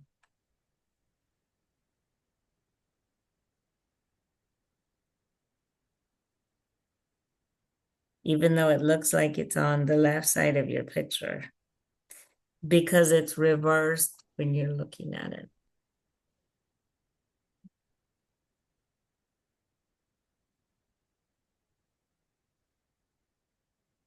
It's an upper chamber, so it's an atrium. And then the left and the right are reversed when you're looking at the picture, just like the brain. When we looked at the brain, how the left and the right were reversed on it. Okay.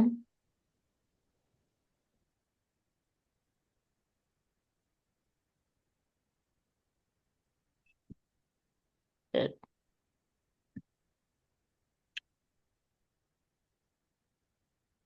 Okay, so the three layers of the heart include the epicardium. I think it's the myocardium. Is this, but let's read it. Let's read about it. I think we read it before. So, the wall of the heart is composed of three distinct layers. An outer epicardium, a middle, myocardium, and an inner endocardium. Epicardium, myocardium, endocardium. So we want myocardium.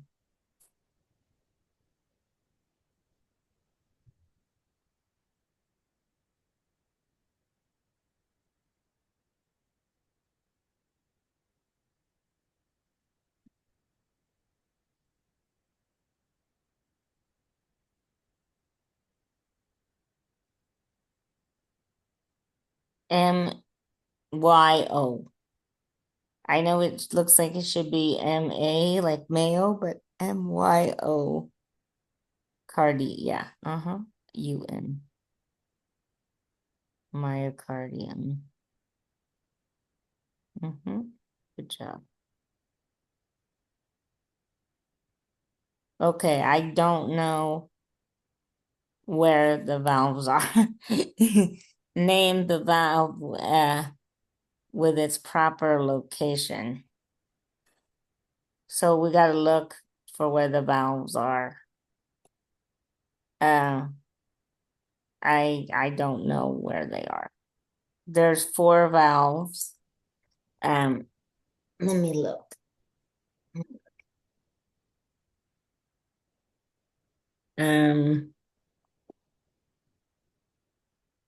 Hold on. Let me go and say.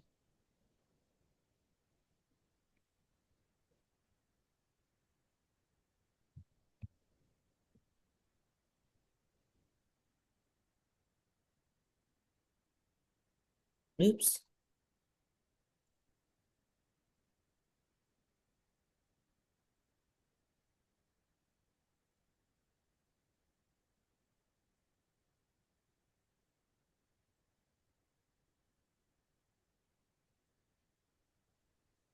So the tricuspid valve is between the right atrium and the right ventricle.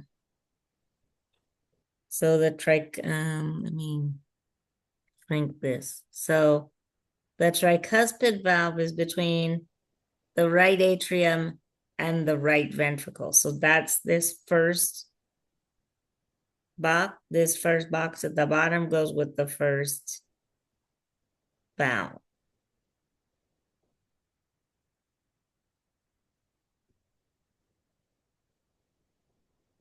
Okay.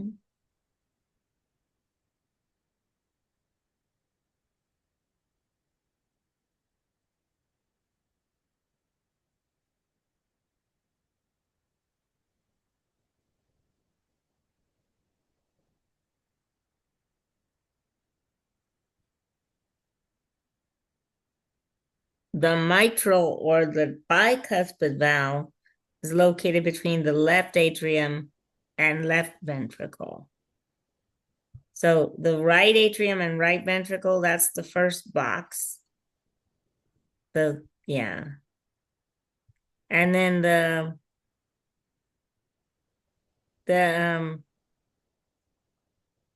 let's see, the pulmonary valve is found at the entrance of the pulmonary artery between the right ventricle and the lungs. So, and the aortic valve is between the left ventricle and the rest of the body. So I would say the right ventricle and the rest of the body, or no, the right ventricle, hold on, the right ventricle and is the pulmonary valve. So the right ventricle and an artery, which would be the pulmonary artery, would be the pulmonary valve. And the left ventricle and the aorta would be the aortic valve.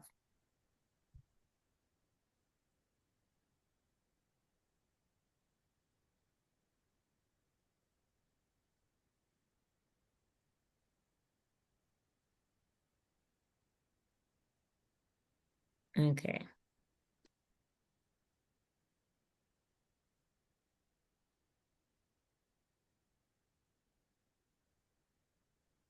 Okay.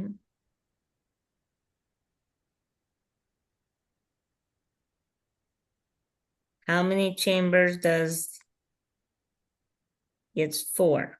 4 chambers. Mm-hmm. Mm-hmm. The atrioventricular valves okay, the atrioventricular valves. That's hard to say.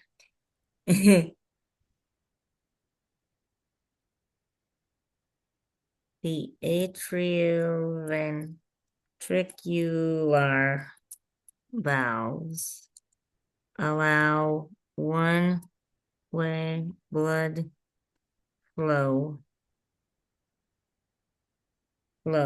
from the to the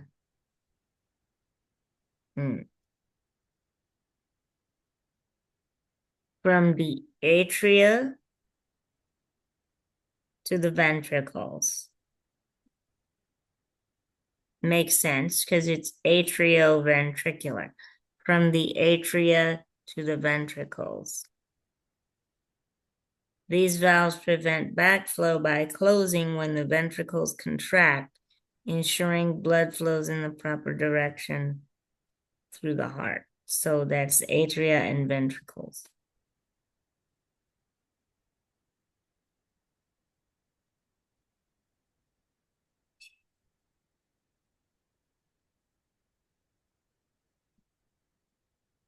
Okay.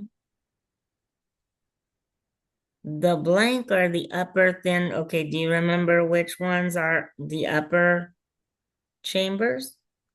We had this question. You remember? I think it was the first one, atria. Atria, right.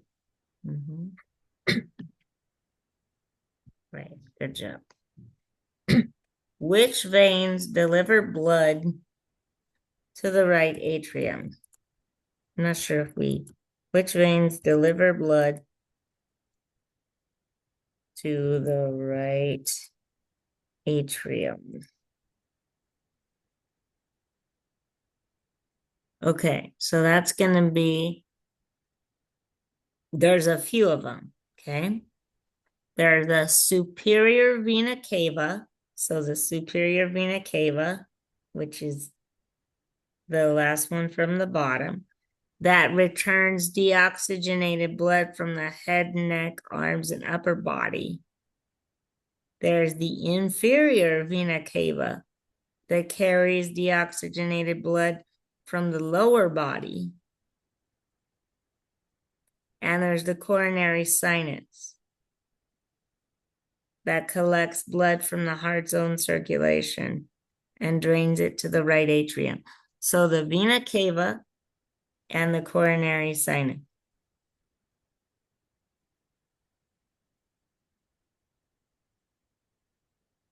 And then the two vena cava, the inferior vena cava and the superior vena cava.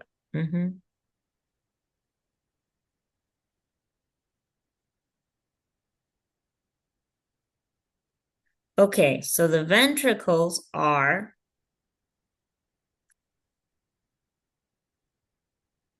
do you remember? We had this question too.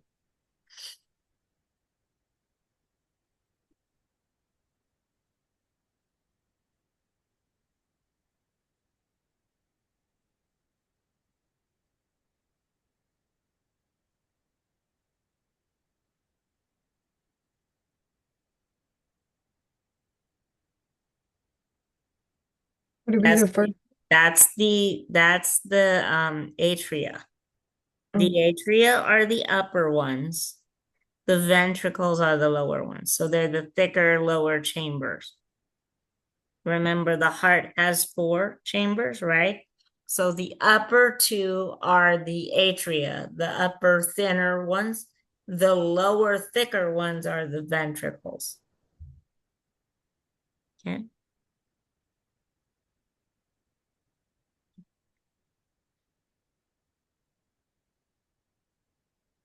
Okay.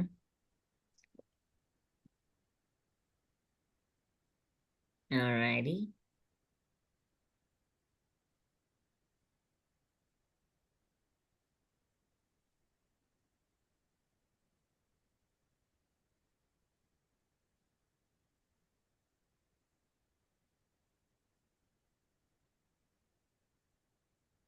Okay, I think we're ready to go on.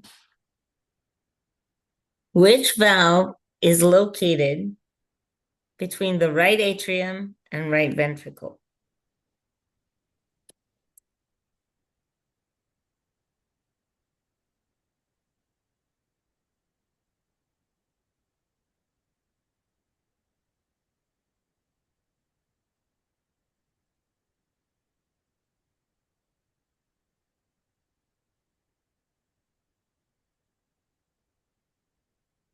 You remember? We did it on the image. Do you remember which one?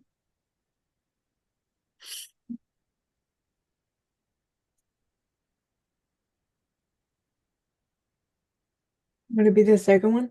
It's the tricuspid valve.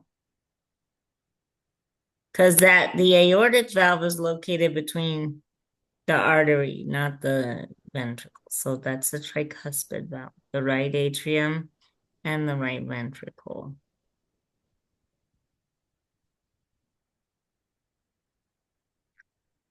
The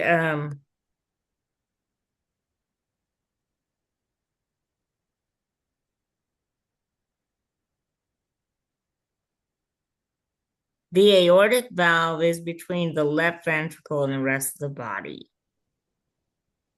Okay, so that would be the left ventricle, the bottom one. But the ventricles, between the lower chambers is the tricuspid.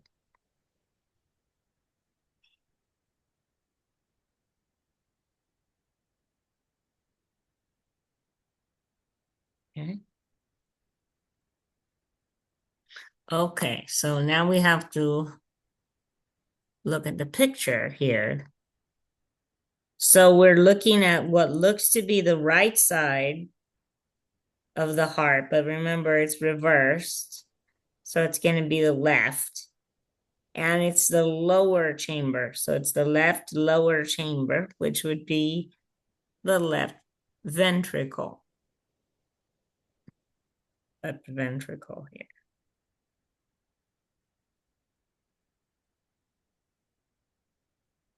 Because the upper chambers are atria, the lower chambers are ventricles, and then the direction on the picture is reversed from what it actually is in your body.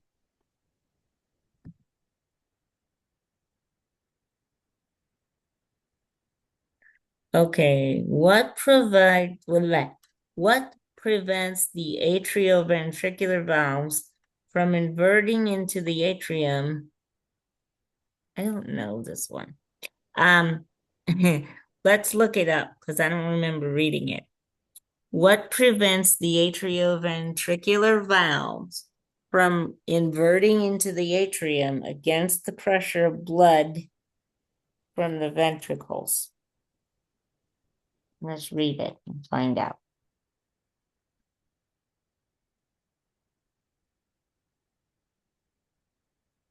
Internally, the heart is divided into, okay, we got 4 chambers. The upper chambers are called atria. They have thin walls that receive blood, returning to the heart. Small ear-like projections called auricles extend anteriorly from the atria. They serve to increase the blood volume capacity to the atria. The lower chambers, the ventricles, receive blood from the atria and contract to force blood out of the heart into arteries. Keep going. A solid wall like septum separates the atrium and the ventricle on the right side from their counterparts on the left. As a result, blood from one side of the heart never mixes with blood from the other side except in the fetus. An atrioventricular valve on the right and the left ensures one-way blood flow between the atrium and ventricle on each side.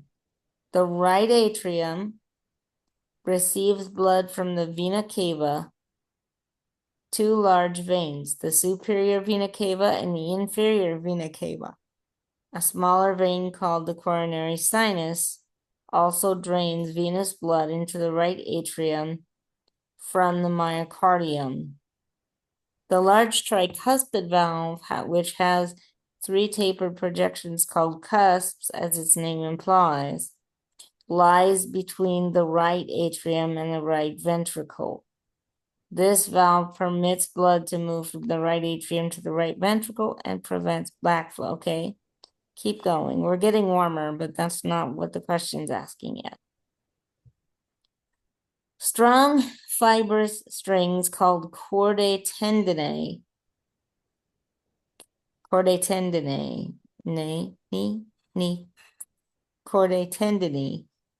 attached to the cusps of the tricuspid valve on the ventricular side.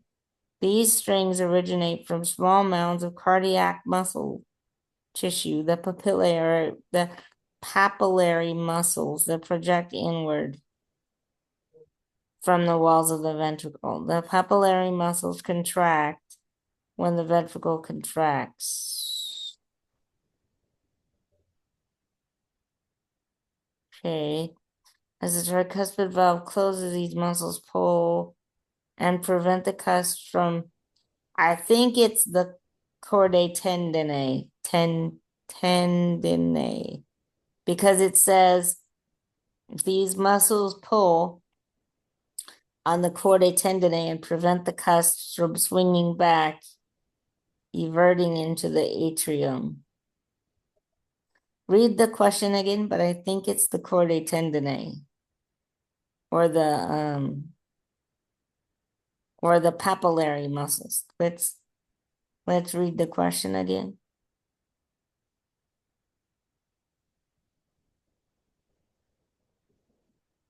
Yeah, I think it's chordae tendineae and papillary muscle from what we just read there.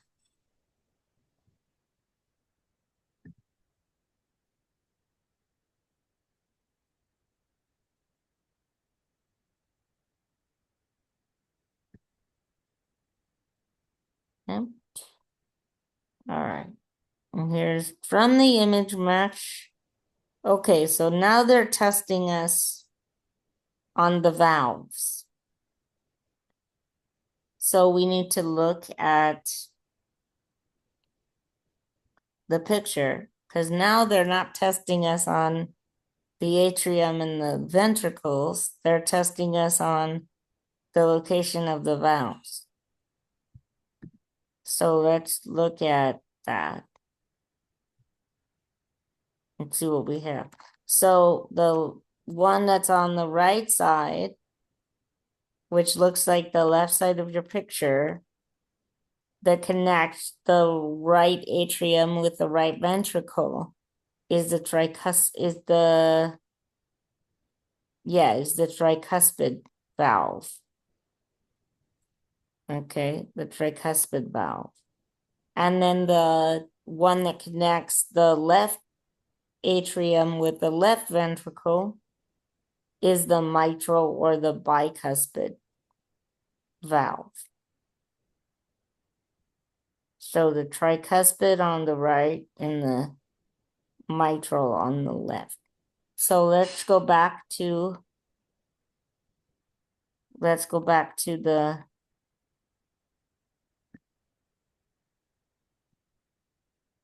so we have the tricuspid valve, that's A, and the bicuspid valve or the mitral valve is B.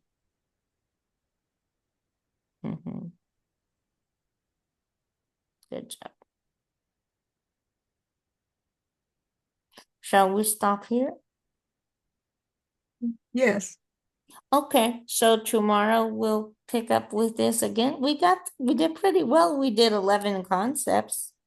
Yeah. That's pretty good. Okay, Daniela. Well, let me know if there's anything else I can help you with. Otherwise, I'll see you tomorrow 9:30 again. Yes, tomorrow. All right, I'll see you then. Okay?